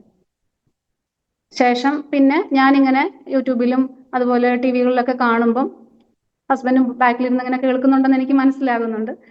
അങ്ങനെ ഇതിനൊന്നും വഴക്കൊന്നുമില്ല, പ്രശ്നമൊന്നുമില്ല. എന്നോട് അന്ന് പറഞ്ഞ വാക്ക് ഹസ്ബൻഡ് പാലിച്ചേ പോന്നു. ഒന്നിനും ഒരിക്കലും തടസ്സമില്ല. പക്ഷെ ഞാൻ പ്രാർത്ഥിക്കാൻ തുടങ്ങി, ഈ വ്യക്തിക്കൊരു മാറ്റം വരണം. കാരണം കുടുംബത്തിൽ നമ്മൾ ഒരുമിച്ച് പ്രാർത്ഥനയും അതുപോലെ യേശുവിനെ അക്സെപ്റ്റ് ചെയ്യുമ്പോഴാണ് ജീവിതത്തിൽ മാറ്റങ്ങൾ ഉണ്ടാകുന്നത്, ജീവിതത്തിൽ അനുഗ്രഹങ്ങളും വിടുതലും കാണാൻ പറ്റുന്നത്. അതെന്റെ ഹൃദയത്തിലെ ഒരു ആഗ്രഹമാണ്. പക്ഷെ ഞാൻ യേശു കർത്താവിനെ അറിഞ്ഞപ്പോൾ ഞാൻ വിചാരിച്ചത് എന്താണ്, ഞാൻ മരണം വരെയും യേശുവിനെ മാത്രം ദൈവമായിട്ട് അംഗീകരിക്കും, വേറൊരു ദൈവത്തെയും ഞാൻ അംഗീകരിക്കത്തില്ല. അങ്ങനെ ഞാൻ പറയുമ്പോഴും ഞാൻ അമ്പലങ്ങളിൽ പോകുന്നുണ്ട്. പക്ഷെ അവിടെ പോയാലൊന്നും എൻ്റെ മനസ്സിലേക്ക് ഒന്നും പോകുന്നില്ല. ഒരു സൂപ്പർഫിഷ്യലായിട്ട് ചുമ്മാ അവിടെ പോയി നിൽക്കും, തിരിച്ചു പോരും, ഒരു ഫീലിംഗ്, അത്രേ ഉള്ളൂ. പക്ഷെ എൻ്റെ ഹൃദയത്തിൽ ആ കർത്താവിന്റെ ആ ഒരു സത്യദൈവത്തെ തിരിച്ചറിയാനും അത് മാത്രമാണ് ദൈവം എന്നുള്ള വിശ്വാസം എൻ്റെ ഹൃദയത്തിലുണ്ട്. സോ ആ ഒരു കാര്യം എൻ്റെ ഹസ്ബൻഡിനോട് ബോധിപ്പിക്കാൻ എനിക്ക് പറ്റുന്നില്ല. തുടർന്ന് ഞങ്ങൾ ഓഗസ്റ്റിൽ ഞങ്ങൾക്ക് വിസ വരുന്നു. ഞങ്ങൾ ഫാമിലി ആയിട്ട് ലെക്ചർ പോസ്റ്റ് ആയതുകൊണ്ട് ഫാമിലി ആയിട്ട് സൗദിയിലേക്ക് കടന്നു പോകുന്നു. അപ്പോഴും അതായത് വീട് റിക്കവറി അല്ലെങ്കിൽ ജപ്തിയുടെ അവസ്ഥയിലേക്കൊക്കെ പോകാമായിട്ടുള്ള സാഹചര്യങ്ങളാണ്. പക്ഷെ ആർക്കും അറിയില്ല. നെയ്ബേഴ്സിനോ അല്ലെങ്കിൽ ഞങ്ങളുടെ ഇമ്മീഡിയറ്റ് ആയിട്ടുള്ള നമ്മുടെ റിലേറ്റീവ്സിനും പാരൻസിനും മാത്രമേ ഈ കാര്യങ്ങൾ അറിയുള്ളൂ. ഞാൻ അവരോട് കാര്യങ്ങളൊക്കെ തുറന്നു പറഞ്ഞു എങ്കിൽ പോലും ഫറവോന്റെ ഹൃദയം കഠിനമാക്കിയതുപോലെ അങ്ങനെയുള്ള സാഹചര്യങ്ങൾ കൂടെ ഒക്കെ ഞങ്ങൾ കടന്നുപോയി. പക്ഷെ അതെല്ലാം ദൈവനാമ മഹത്വത്തിനായിട്ട് ഇപ്പൊ ഞാൻ പറയുകയാണ്, അതെല്ലാം അനുഗ്രഹത്തിന് കാരണമായി തീർന്നു.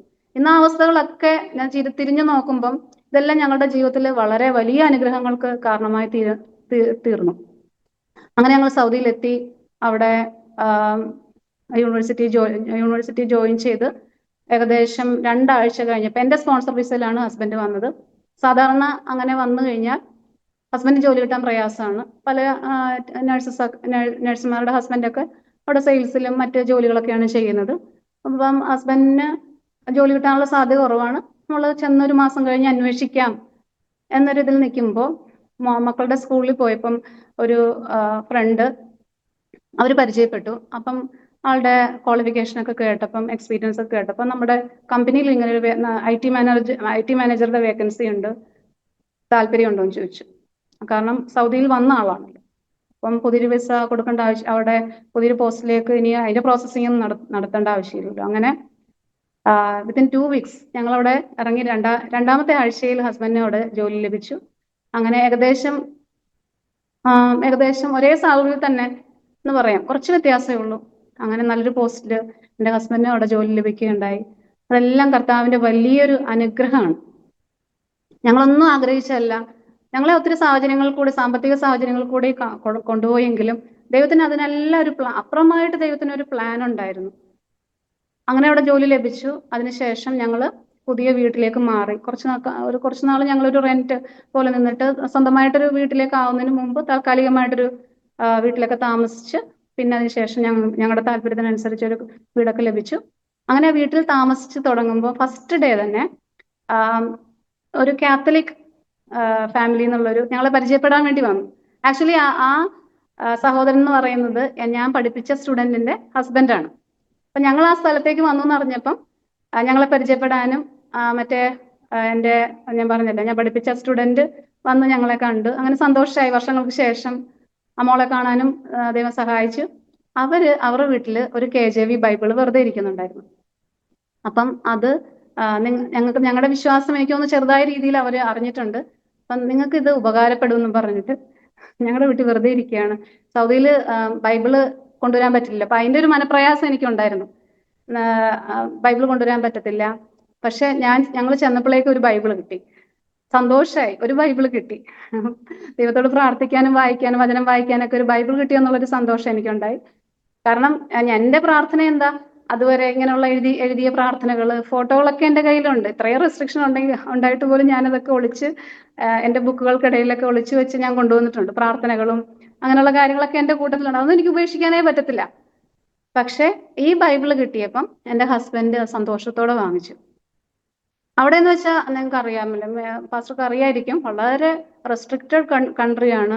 പിന്നെ അവിടെ കൂട്ടായ്മ എന്ന് പറഞ്ഞു കഴിഞ്ഞാൽ ചെറിയ വീടുകളിലുള്ള 10, 15, 20 പേരുള്ള കൂട്ടായ്മകളാണ്. അല്ലാതെ അവിടെ ഒരു ചർച്ചോ അല്ലെങ്കിൽ പാസ്റ്ററോ ഒന്നും അവിടെ ലീഡ് ചെയ്യുന്നില്ല. അപ്പം ആരെങ്കിലും സീനിയർ ആയിട്ടുള്ള ഇപ്പൊ അത് ഏത് വ്യക്തിയാണെന്ന് ഞാൻ പറയുന്നില്ല, ആരാണോ അത് ലീഡ് ചെയ്യാനുള്ള കഴിവുള്ളവർ അവരത് ആ ഗ്രൂപ്പ് ലീഡ് ചെയ്യുന്നു, അത്രേ ഉള്ളൂ. ചിലപ്പോൾ എല്ലാവരും ഉണ്ടാവും, എല്ലാ ഡിനോമിനേഷൻസും ഉണ്ടാവും. അപ്പൊ ഞങ്ങൾ ചെന്ന് ഞങ്ങൾക്ക് ഇങ്ങനെ ഒരു പ്രാർത്ഥനയോട് താല്പര്യം ഉള്ളത് കൊണ്ട് ഞങ്ങൾ അങ്ങനെ അന്വേഷിച്ചു. അങ്ങനെ എന്തെങ്കിലും പ്രാർത്ഥനാ കൂട്ടായ്മ ഉണ്ടോ എന്ന് ഞാൻ അന്വേഷിച്ചു. അങ്ങനെ ഈ ബൈബിള് ഹസ്ബൻഡ് വായിക്കാൻ തുടങ്ങിയപ്പോൾ എനിക്ക് തോന്നി എന്തോ വ്യത്യാസം ഉണ്ടല്ലോ. പക്ഷെ ആള് തുറന്നു പറയുന്നില്ല, എന്താണെന്നൊന്നും പറയുന്നില്ല. പക്ഷെ ഉള്ളിൽ എന്തൊക്കെയോ മാറ്റങ്ങൾ ഉണ്ടെന്ന് എനിക്ക് മനസ്സിലായി. അപ്പം ഈ ജോലി സമയം കഴിഞ്ഞു കഴിഞ്ഞാൽ ഈ ബൈബിൾ ഇരുന്ന് വായനയാണ്. കുറച്ച് പുസ്തകങ്ങളൊക്കെ ഉണ്ട്, അതൊക്കെ ഇരുന്ന് വായിക്കുന്നുണ്ടെന്ന് എനിക്ക് മനസ്സിലായി. പിന്നെ അതുപോലെ യൂട്യൂബിൽ ഒത്തിരി ദേവദാസന്മാരുടെ മെസ്സേജസ് ഒത്തിരി കേൾക്കാൻ തുടങ്ങി. അങ്ങനെ കർത്താവിന്റെ സ്നേഹം ആഴമായിട്ട് എൻ്റെ ഹസ്ബൻഡിലേക്ക് വരുവാൻ തുടങ്ങി. അതാണൊരു മാറ്റം. പിന്നെ ഞാൻ കാണുന്നത് ഞാനിരുന്ന് കേൾക്കുന്ന കാര്യം, ഞാൻ ജോലിക്ക് പോകുമ്പോൾ ഹസ്ബൻഡ് കിട്ടുന്ന കുറേ സമയങ്ങളൊക്കെ ആൾ യൂട്ടിലൈസ് ചെയ്യും. നൈറ്റ് ഡ്യൂട്ടി ഒന്നും ഇല്ലല്ലോ, രാവിലെ എന്നെ പോലെ തന്നെ 9 to 5 ജോബ് തന്നെ. അപ്പം കിട്ടുന്ന സമയമൊക്കെ യൂട്യൂബ് ചാനൽ കയറി ഇങ്ങനെയൊക്കെ കാണുന്ന കണ്ടപ്പോൾ എനിക്കും ഭയങ്കര സന്തോഷമായി. ദൈവത്തെങ്കിലേക്ക് കർത്താവിനെ അറിയുന്നുണ്ടല്ലോ, കർത്താവിന്റെ കാര്യങ്ങൾ കേൾക്കാൻ ശ്രമിക്കുന്നുണ്ടല്ലോ എന്നുള്ളൊരു സന്തോഷം എൻ്റെ ഉള്ളിലുണ്ട്. പക്ഷെ ഇതൊന്നും സംസാരിക്കാൻ പറ്റത്തില്ല. എന്നോട് സംസാരിക്കരുതെന്നാണ് പറഞ്ഞിരിക്കുന്നത്, എന്നെ ഇൻഫ്ലുവൻസ് ചെയ്യരുതെന്നാണ് പറഞ്ഞിരിക്കുന്നത്. അതുകൊണ്ട് ഞാനതൊന്നും പറയാൻ പോകുന്നില്ല. പക്ഷെ ഈ മാറ്റങ്ങളൊക്കെ എനിക്ക് മനസ്സിലാക്കാൻ പറ്റുന്നുണ്ട്. അങ്ങനെ ഇരിക്കെ പ്രാർത്ഥനാ കൂട്ടായ്മകൾക്ക് ഞങ്ങൾ പോകാൻ തുടങ്ങി. അവിടെ ഒരു പെൻഡക്കോസ്റ്റ് ഫാമിലി, അപ്പം ഞങ്ങൾ ആദ്യം കൂട്ടായ്മ എന്ന് പറഞ്ഞാൽ പല ഡിനോമിനേഷൻ ആൾക്കാരെല്ലാവരും കൂടെ ഒരുമിച്ചായിരുന്നു. പിന്നെ അതിൽ 1-2 പെൻഡക്കോസ്റ്റ് ഫാമിലി ഉണ്ടായിരുന്നു. അപ്പൊ അവര് ഇങ്ങനെ ഒരു താല്പര്യം പറഞ്ഞു, ഞങ്ങളിങ്ങനെ വീട്ടിലേക്ക് പ്രാർത്ഥന മാറ്റുകയാണ്, ആർക്കെങ്കിലും വരാൻ പെൻഡക്കോസ്റ്റ് രീതിയിലുള്ള ആരാധനയ്ക്ക് താല്പര്യമുള്ളവർ നമുക്ക് അങ്ങോട്ടേക്ക് മാറാം എന്നുള്ളൊരു കാര്യം അവിടെ സൂചിപ്പിക്കുകയുണ്ടായി.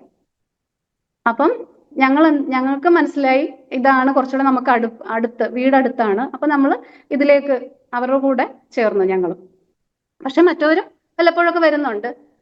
അപ്പോഴാണ് ശരിക്കും പറഞ്ഞു കഴിഞ്ഞാൽ മനസ്സിലായത് എന്താണ് വചനം എന്താണ്. അപ്പം അവിടെ ഞങ്ങളെ പഠിപ്പിക്കുന്ന ആ ഒരു ലീഡർഷിപ്പിലുള്ള ഒരു വ്യക്തി നന്നായിട്ട് വചനം സംസാരിക്കുന്നുണ്ട്. അപ്പൊ ഞാൻ അതുവരെ വചനം കേൾക്കുന്നില്ല. വചനം ഇങ്ങനെ യൂട്യൂബിൽ കൂടെ കേൾക്കുന്നതല്ലാതെ ആഴത്തിൽ ഇങ്ങനെ ഇരുന്ന് നമ്മൾ പഠിക്കുന്നില്ല. പക്ഷെ അവിടെ വന്നതിന് ശേഷം അവിടെ ക്ലോസ്ഡ് ആയിട്ടാണ് എല്ലാ വിൻഡോസും വാതിലുകളെല്ലാം ക്ലോസ് ചെയ്ത് വളരെ സെറ്റപ്പായിട്ടാണ് അവിടുത്തെ ആരാധന. പക്ഷെ ആരാധനയ്ക്ക് ഭയങ്കര തീയാ. അതിന്റെ ഉള്ളിൽ നടക്കുന്ന ആരാധന എനിക്ക് ഇപ്പൊ അങ്ങനെ ഒരു ആരാധനയുടെ അനുഭവം ഇല്ല. പക്ഷെ അന്നത്തെ 10-15 പേര് ആരാധന ചെയ്യാന്ന് പറഞ്ഞു കഴിഞ്ഞാൽ അത്രത്തോളം നമുക്ക് ഹോളി സ്പിരിറ്റ് അത്രയും നമുക്ക് ആ ഫീലിങ്സ്, അതുപോലെ നമ്മുടെ ഹൃദയത്തിൽ വളരെ മാറ്റങ്ങൾ, ചെറിയ കൂട്ടായ്മയാണെങ്കിൽ പോലും നമ്മൾ ദൈവത്തിന്റെ സാന്നിധ്യം ഭയങ്കരമാണ് അവിടെ. അങ്ങനെ ഇരുന്ന് ആരാധന തുടങ്ങി. കുറച്ചുനാൾ കഴിഞ്ഞപ്പം എൻ്റെ ഹസ്ബൻഡ് ഇങ്ങനെ, ഞാൻ കോളേജിൽ വർക്ക് ചെയ്യുന്ന സമയത്ത് അന്ന് ഹസ്ബൻഡിന് ഓഫായിരുന്നു തോന്നുന്നു, എന്നോട് വിളിച്ചു പറഞ്ഞു, പ്രിയ എനിക്ക് സ്നാനപ്പെടണം എന്ന് ആഗ്രഹമുണ്ടെന്ന് എന്നോട് പറഞ്ഞു. എനിക്കത് വിശ്വസിക്കാൻ പറ്റുന്നില്ല. കാരണം പെട്ടെന്ന് എൻ്റെ അടുത്ത് അങ്ങനെ പറഞ്ഞപ്പം എനിക്കത് ഉൾക്കൊള്ളാൻ പറ്റുന്നില്ല. ഞാൻ പറഞ്ഞു, സ്നാനപ്പെടുകയോ? ഇതൊക്കെ എൻ്റെ ഉള്ളിലുണ്ട്. ഒരിക്കൽ ഇതൊക്കെ സത്യമാണെന്ന് എനിക്ക് വചനം കേൾക്കുമ്പോൾ സത്യമാണെന്ന് മനസ്സിലായി. പക്ഷെ എനിക്കിത് പറയാൻ പേടി, ഇങ്ങനെയൊക്കെയുള്ള കാര്യങ്ങൾ പറയാൻ പേടിയാ. എൻ്റെ ഹസ്ബൻഡിനെ ഉൾക്കൊള്ളാൻ പറ്റത്തില്ല. പക്ഷെ എൻ്റെ ഉള്ളിൽ ഇതാണ് ആഗ്രഹം. പക്ഷെ എൻ്റെ ഹസ്ബൻഡ് തന്നെ എന്നോട് പറയുകയാണ്, നിനക്ക് താല്പര്യമുണ്ടോ? ഞാൻ എന്തായാലും സ്നാനപ്പെടാൻ പോവുകയാണ്, ഇതാണ് സത്യം എന്ന് എനിക്ക് മനസ്സിലായി. കാരണം കർത്താവ് ആളോട് ഹൃദ്യമായി സംസാരിക്കുന്നുണ്ട്. അപ്പം രാത്രികളിൽ ഇരുന്ന് ഇങ്ങനെ മെസ്സേജുകളൊക്കെ കേൾക്കുന്നുണ്ട്. ചിലപ്പോൾ ഞാൻ അറിയുന്നുണ്ടാവില്ല, ഞാൻ ഉറങ്ങുമായിരിക്കും. പക്ഷെ കർത്താവ് വചനത്തിൽ കൂടെ ഹൃദ്യമായി സംസാരിക്കുന്നുണ്ട്. ഒരു സുവിശേഷം എൻ്റെ ഹസ്ബൻഡിനോട് ഒരാൾ പറഞ്ഞിട്ടില്ല, എന്നോടും പറഞ്ഞിട്ടില്ല. ഞങ്ങളുടെ രണ്ടുപേരോടും കർത്താവ് തന്നെ നേരിട്ട് എൻ്റെ ഹൃദയത്തിലും തോന്നിച്ചത് അങ്ങനെ.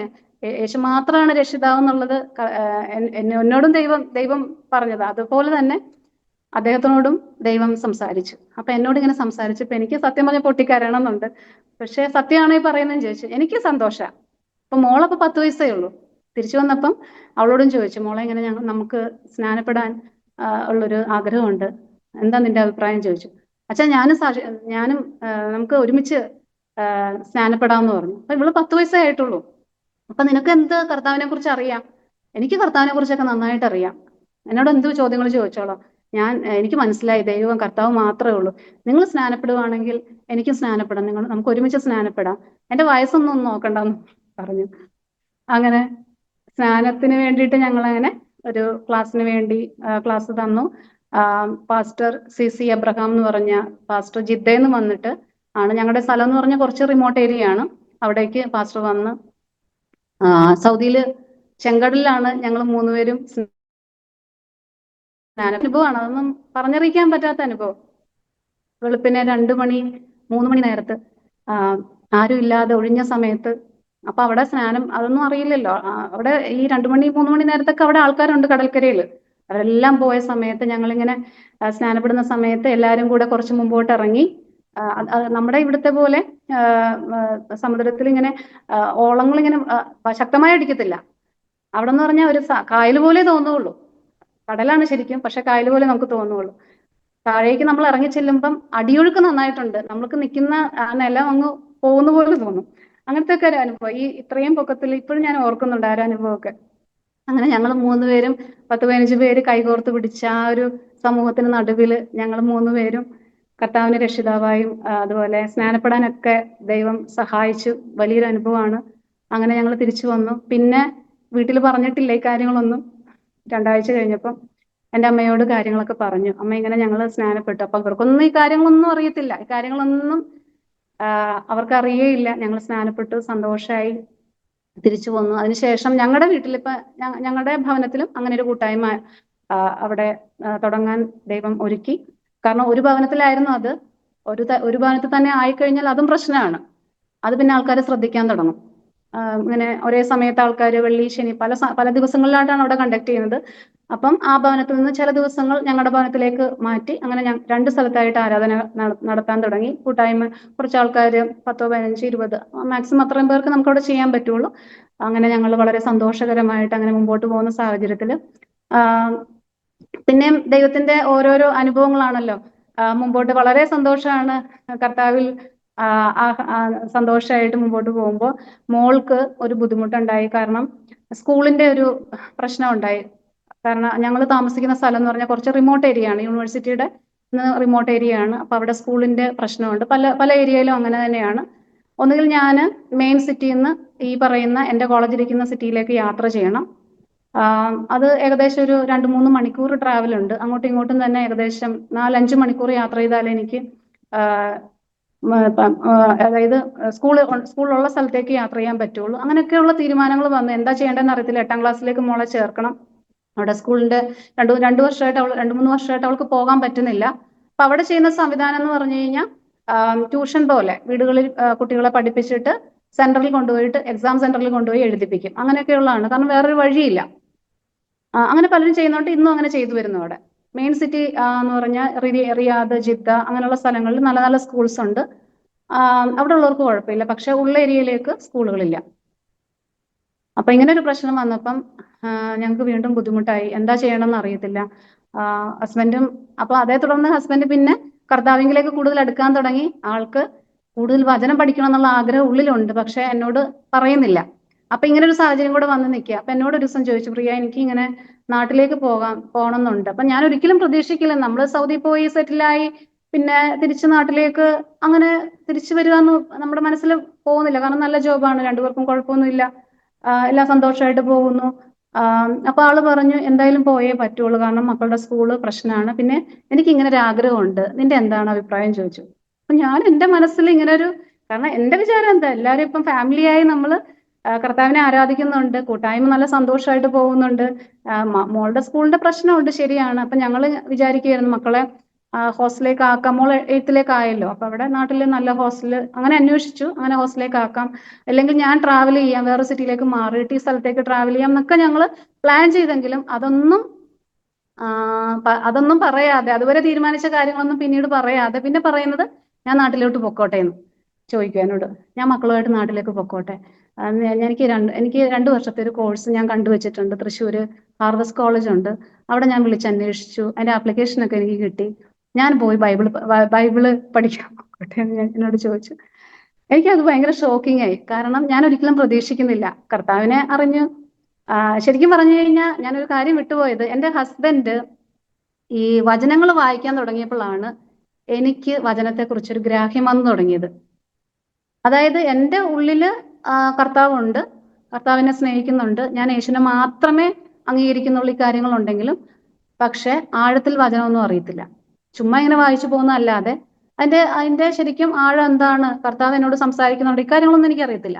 പക്ഷെ എന്നോട് ഒരു ദിവസം എന്നോട് ചോദിച്ചു, 1 തിമോത്തി 2:5 പറയുന്നത് പോലെ ദൈവം ഒരുവനേ ഉള്ളൂ, മനുഷ്യർക്കും ദൈവത്തിനും ഇടയ്ക്കുള്ള ഏക മധ്യസ്ഥൻ കർത്താവായ യേശു ക്രിസ്തു ആണെന്നുള്ള കാര്യം നിനക്ക് അറിയാമോ? അപ്പൊ നീ ഇങ്ങനെ മധ്യസ്ഥ പ്രാർത്ഥനയൊക്കെ ചെയ്യുന്ന ശരിയാണോ? വചനത്തിൽ കൂടെ എന്നോട് സംസാരിച്ചു.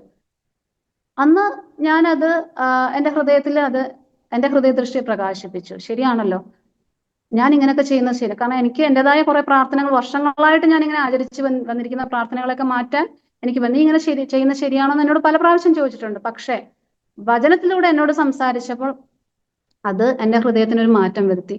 അതിനെ അംഗീകരിക്കുവാനും അതിനോട് കീഴ്പ്പെടുവാനും ദൈവം എന്നെ സഹായിച്ചു. അങ്ങനെ പല വചനങ്ങളും എൻ്റെ ഹസ്ബൻഡ് മനസ്സിലാക്കി തന്നപ്പോഴാണ് എനിക്ക് ആഴത്തിൽ അതിൻ്റെ അർത്ഥം മനസ്സിലാവുകയും അതിന് കീഴ്പ്പെടാൻ തയ്യാറാവുകയും ഞാൻ ചെയ്തത്. അപ്പൊ ഇതൊക്കെ എന്റെ ചേട്ടന് ഇതൊക്കെ മാറ്റങ്ങൾ വരുന്നുണ്ടെന്നുള്ള കാര്യം എനിക്ക് അറിയത്തില്ല. ഇതൊക്കെ 2 വർഷങ്ങൾ 3 വർഷങ്ങളായിട്ട് നടക്കുന്ന കാര്യങ്ങളാണ്. 2013 സ്നാനപ്പെട്ടു. എന്നോട് ചോദിക്കുന്നത് 14, 15 ഞങ്ങൾ അങ്ങനെ സ്മൂത്ത് ആയിട്ട് പോകുന്നു. 2016ലാണ് എന്നോട് ചോദിക്കുന്നത്. അപ്പം ഈ 3 വർഷത്തെ 4 വർഷത്തെ കാലയളവിൽ ആഴമേറിയ ദൈവിക ജ്ഞാനം ഹസ്ബൻഡിന് കിട്ടുകയും അതേ തുടർന്ന് കർത്താവിനെ കൂടുതൽ അറിയാനും കർത്താവിന്റെ വേലയ്ക്ക് വേണ്ടി സമർപ്പിക്കപ്പെടുവാനുള്ള ഒരു മനസ്സ് ഹൃദയത്തിൽ ആളുടെ ഹൃദയത്തിൽ അത് ആഗ്രഹം ഉണ്ടായിരുന്നു. എന്നോട് പൂർണ്ണമായിട്ടും തുറന്നു പറയുന്നില്ല. അപ്പൊ ഇതൊക്കെയാണ് പറയുന്നത്. ഇത്ര പറയുള്ളൂ. എനിക്ക് പോകണം, പഠിക്കണം എന്ന് ആഗ്രഹമുണ്ട്. അപ്പൊ ഞാൻ ചോദിച്ചു, ഇനി എന്താ മുമ്പോട്ടുള്ള പ്ലാൻ എന്താ? ഇനി എന്താ അങ്ങനെ പോയി കഴിഞ്ഞാൽ ഇനി അത് കഴിഞ്ഞിട്ട് ബൈബിൾ പഠനം കഴിഞ്ഞിട്ട് എന്താണ് നമുക്കറിയില്ലല്ലോ അതിനെക്കുറിച്ച്. ഒന്നുകിൽ ഒരു പാസ്റ്റർഷിപ്പ് ഒക്കെ കിട്ടും. അപ്പൊ ഞാൻ പറഞ്ഞു, നമ്മൾ അങ്ങനെ പോകാനാണോ താല്പര്യം? അപ്പൊ ഈ ജോലിയൊക്കെ വിടണോ? അറിയില്ല, ദൈവം എന്താ പറയുന്നത് അതുപോലെ നമ്മൾ കേൾക്കണ്ടേ? എന്നോട് ചോദിച്ചു. അപ്പൊ എനിക്ക് ഉത്തരവില്ല. ഞാൻ എന്താ പറയേണ്ടത്? കാരണം ഞാൻ ആഗ്രഹിക്കുന്നത് അങ്ങനെയൊക്കെ തന്നെയാണ്. കാരണം എനിക്കും കർത്താവിനോടാണുള്ള സ്നേഹം. എനിക്ക് തെറ്റാണ് അല്ലെങ്കിൽ ഇങ്ങനെ ചെയ്യാൻ പാടില്ല എന്ന് പറയാൻ പറ്റത്തില്ല. കാരണം അത്രത്തോളം അറിവ് ജ്ഞാനമായി എൻ്റെ ഹസ്ബൻഡിനുള്ള ആ ഒരു ജ്ഞാനത്തോട് സംസാരിക്കുമ്പോൾ ഞാൻ അങ്ങനെ തിരിച്ചു പറയാൻ പറ്റത്തില്ലല്ലോ. എനിവേ, ഞാൻ അന്ന് കുറെ കരഞ്ഞു. ഇവര് പോകുവാന്നൊരു തീരുമാനം പുള്ളി എന്നോട് പറഞ്ഞു, ഞാൻ എന്തായാലും പോകാൻ തീരുമാനിച്ചു. ഇതാണ് ഡിസിഷൻ. മക്കളുടെ എഡ്യൂക്കേഷൻ എനിക്ക് ഇവിടെ ഇങ്ങനെ സഫർ ചെയ്യാൻ പറ്റത്തില്ല. കാരണം കുഞ്ഞുങ്ങൾ നന്നായി പഠിക്കുന്ന കുട്ടികളാണ്. അപ്പൊ അവർക്ക് ഭയങ്കര സൈക്കോളജിക്കൽ ബുദ്ധിമുട്ടുകൾ ഉണ്ടാവും. അതുകൊണ്ട് നീ ഒന്നുകിൽ നമുക്ക് എക്സിറ്റ് ആവാം, ഇല്ലെങ്കിൽ you can continue here for another 2 years. So 2018 നീ റിസൈൻ ചെയ്യണം. അപ്പോഴേക്കും ഞങ്ങൾ അതിനിടയ്ക്ക് ഒരു വീട് വാങ്ങി. മറ്റേ വീട് ഞങ്ങൾ കൊടുത്തു. അത് ഞാൻ പറഞ്ഞല്ലോ. അതേ തുടർന്ന് ഞങ്ങൾ കൊടുത്തു. ഡിസംബർ ഞങ്ങൾ പോയി 2012 ഡിസംബറോട് കൂടി അത് ഡിസ്പോസ് ചെയ്ത് കൊടുത്തു. പക്ഷെ അത് ഞങ്ങൾക്ക് വളരെ നഷ്ടമായിരുന്നു. 2 വീട് വാങ്ങിക്കാനുള്ള നഷ്ടം അതിൽ നിന്ന് ഞങ്ങൾക്ക് ഉണ്ടായി. പക്ഷെ അതൊന്നും ഒരു നഷ്ടമായിട്ട് തോന്നുന്നില്ല. അത് ഭയങ്കര സന്തോഷം ഇപ്പം. കാരണം അങ്ങനെ ഒരു അനുഭവത്തിൽ കൂടെ കടന്നുപോയത് കൊണ്ട് യേശു കർത്താവിനെ ഞങ്ങൾ കുടുംബമായി അറിയാൻ സാധിച്ചു. അത് ജീവിതത്തിൽ ഒരു മുഖാന്തരമായി മാറിയേ ഉള്ളൂ. ഒരു സ്പൂൺ പോലും ഞങ്ങളുടെ സകല സാധനങ്ങളും ആ വീട്ടിലുണ്ടായിരുന്നു. പക്ഷെ ഒരു സ്പൂൺ പോലും ഞങ്ങൾക്ക് എടുക്കാൻ പറ്റിയില്ല. പക്ഷെ 2015 ഞങ്ങൾ തൃശ്ശൂർ സിറ്റിയിൽ തന്നെ ഒരു ഫ്ലാറ്റ് വാങ്ങാൻ ദൈവം സഹായിച്ചു. എല്ലാ സാധനങ്ങളും എന്തൊക്കെ ഞങ്ങൾക്ക് നഷ്ടപ്പെട്ടു പോയോ അതെല്ലാം ദൈവം ഞങ്ങൾക്ക് എല്ലാം തിരിച്ചു തന്നു. അപ്പൊ ഫ്ലാറ്റ് എടുത്തതിന് കാരണം വെച്ച് കഴിഞ്ഞാൽ നമ്മള് സൗദിയിലാണല്ലോ. അപ്പം വീട് അടച്ചു പൂട്ടി പോകാൻ നമുക്ക് ആരും നോക്കാനില്ലാത്തത് കൊണ്ട്, പ്രത്യേകിച്ച് ഈ വിശ്വാസം വന്നുകൊണ്ട് ആരും സപ്പോർട്ടല്ല. അതുകൊണ്ട് ഞങ്ങൾ ഫ്ലാറ്റ് വാങ്ങി അവിടെ എല്ലാ വർഷവും പോയി വന്നു. അങ്ങനെ 2016 ഇവൻ ചേട്ടൻ ഇങ്ങനെ ഒരു ഡിസിഷൻ പറഞ്ഞു. ആള് ആ ഡിസിഷൻ ഉറച്ചു പറഞ്ഞു. എനിക്ക് മനസ്സിലായി അത് മാറ്റാൻ പറ്റില്ല. അപ്പൊ നീ എന്തായാലും കണ്ടിന്യൂ ചെയ്തോളൂ. പക്ഷെ 2 വർഷം മോള് 10th നമ്മൾ എന്ത് നേടിയോ ഇല്ലയോ, വീട് ലോണിന്, അതായത് നമ്മുടെ ഫ്ലാറ്റിന്റെ ലോൺ അടഞ്ഞു പോയോ ഇല്ലയോ എന്നുള്ളതൊന്നും അല്ല പ്രശ്നം. പക്ഷെ you have to return back. ഇത് എന്നോട് പറഞ്ഞു, ഇതാണ് നീ ചെയ്യേണ്ടത്. നിനക്ക് ഒത്തിരി പ്രലോഭനങ്ങൾ അവിടെ ഉണ്ടാകും. പക്ഷെ അതിലൊന്നും വീഴാതെ നീ തിരിച്ചു വരണം. 2 വർഷം ഞാൻ മക്കളെ നോക്കും. ഞാൻ കോളേജിൽ പോകും. റെഗുലർ ക്ലാസ് ഞാൻ അറ്റൻഡ് ചെയ്യും. ഞാൻ കുഞ്ഞുങ്ങളെ നന്നായി നോക്കും. ഞാൻ ക്ലാസ്സിന് പോകും. പക്ഷെ എൻ്റെ കോഴ്സ് ജൂണിൽ കംപ്ലീറ്റ് ആകും. 2018 കംപ്ലീറ്റ് ആക്കും. അപ്പം നീ തിരിച്ചു വരണം എന്ന് പറഞ്ഞു. അതെനിക്ക് പ്രോമിസ് തരാമോ എന്ന് ചോദിച്ചു. അപ്പൊ ഞാൻ പറഞ്ഞു ശരി എന്ന് പറഞ്ഞു. ഓക്കെ, അങ്ങനെ അവര് പോയി. ഞാൻ അന്ന് ഇപ്പോഴും ഓർക്കുന്നുണ്ട്. അവര് വണ്ടിയിൽ കയറി പോകുമ്പോൾ ഞാൻ ഭയങ്കര കരച്ചിലാണ്.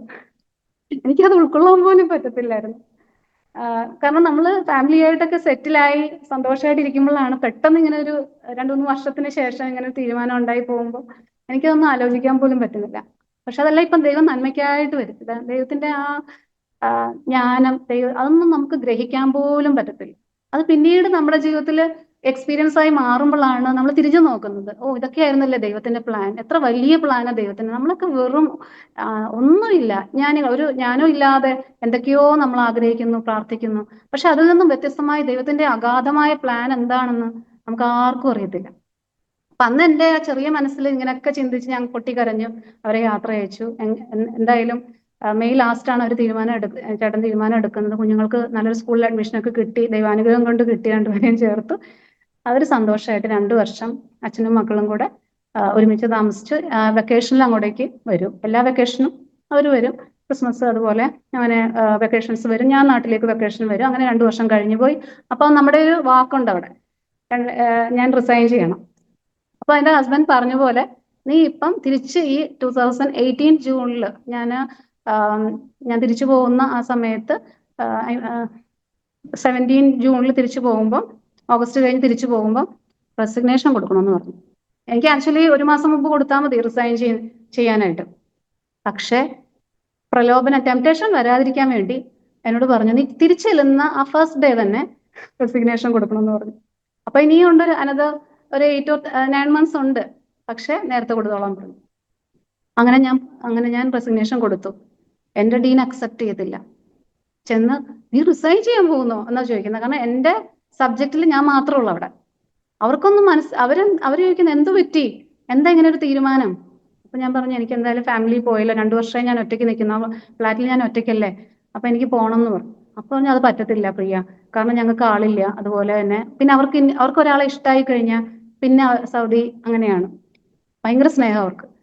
അപ്പം പോകാൻ പറ്റത്തില്ല, ഞങ്ങൾക്ക് ആളില്ല, അല്ലെങ്കിൽ നീ ഒരാളെ പകരത്തിന് തരണം എന്ന് പറഞ്ഞു. അപ്പൊ എനിക്ക് അങ്ങനെ പകരത്തിന് നമുക്ക് അവിടുന്ന് ആരെ അങ്ങനെ കൊണ്ടുവരാൻ പറ്റത്തില്ല. സോ നീ കണ്ടിന്യൂ ചെയ്യണം, നീ തീരുമാനിക്കും, നീ ഡിസൈഡ് ചെയ്യുമെന്ന് പറഞ്ഞിട്ട് കുറച്ച് സമയം എനിക്ക് തന്നു. സമയങ്ങൾ അങ്ങനെ പോയിക്കൊണ്ടിരിക്കുക. 4 മാസമായി, 5 മാസമായി, ഒരറിയിപ്പും ഇല്ല. എപ്പോഴും ഞാൻ ഡീന്റെ പുറകെയാണ്, എന്തായി, യൂണിവേഴ്സിറ്റിയിൽ നിന്ന് എന്തെങ്കിലും ഡിസിഷൻ വന്നോ, എക്സിറ്റ് ആകാൻ കുറെ പ്രോസസ്സിംഗ് ഉണ്ട്, അപ്പൊ അതൊക്കെ എന്തായി എന്ന് ചോദിച്ചു എപ്പോഴും ചെന്ന് ചോദിക്കും. ഒന്നും ആയിട്ടില്ല, നീ പോകുന്നില്ലല്ലോ എന്നാണ് എന്നോട് ചോദിക്കുന്നത്. എങ്ങനെയാ പോകാൻ പറ്റുന്നത്, ഞങ്ങൾ വിടുന്നില്ല എന്ന് പറഞ്ഞു. ശരി, അതും കഴിഞ്ഞിട്ട് ഞാൻ ഇതെല്ലാം ഹസ്ബൻഡിനോട് പറഞ്ഞു. ഞാൻ അന്നേ നിന്നോട് പറഞ്ഞില്ല ഈ ടെംപ്ടേഷൻ ഒക്കെ നിനക്ക് വരും. അങ്ങനെ ലാസ്റ്റ് മന്തായി, പോരേണ്ട സമയമായി, ജൂണായി, 2 ആഴ്ചയേ ഉള്ളൂ.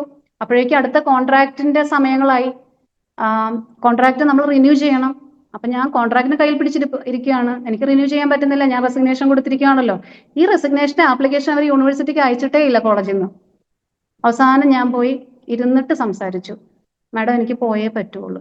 അപ്പൊ എന്തിനാ നീ പോണ, റീസൺ പറയാൻ പറഞ്ഞു. അപ്പൊ ഞാൻ പറഞ്ഞു, I have to do my PhD. ഇതാണ് എനിക്ക് എൻ്റെ ഫാമിലിയോട് പോകണം. PhD എനിക്ക് ഇവിടെ നിന്ന് കഴിഞ്ഞാൽ ചെയ്യാൻ പറ്റത്തില്ല. ഞാൻ 2-3 പ്രാവശ്യം ഇവിടെയൊക്കെ ട്രൈ ചെയ്തു, പക്ഷെ ആ സമയത്ത് എനിക്ക് കിട്ടിയെങ്കിലും എനിക്ക് ഇവിടുന്ന് ഒരു സപ്പോർട്ട് യൂണിവേഴ്സിറ്റിയിൽ നിന്ന് കിട്ടിയില്ല. കാരണം യൂണിവേഴ്സിറ്റിയിൽ നിന്ന് NOC കിട്ടിയാലേ എനിക്ക് ഓവർസീസ് കൺട്രീസ് നമ്മൾ പോയി കഴിഞ്ഞാൽ PhD ചെയ്യാൻ പറ്റുള്ളൂ എന്ന് പറഞ്ഞു. അപ്പം പറഞ്ഞു, ഞാൻ നിനക്ക് NOC തരാമെന്ന് പറഞ്ഞു. ടെംപ്ടേഷൻ വരാൻ തുടങ്ങി, ഞാൻ നിനക്ക് NOC തരാം, നീ നിൽക്കൂ.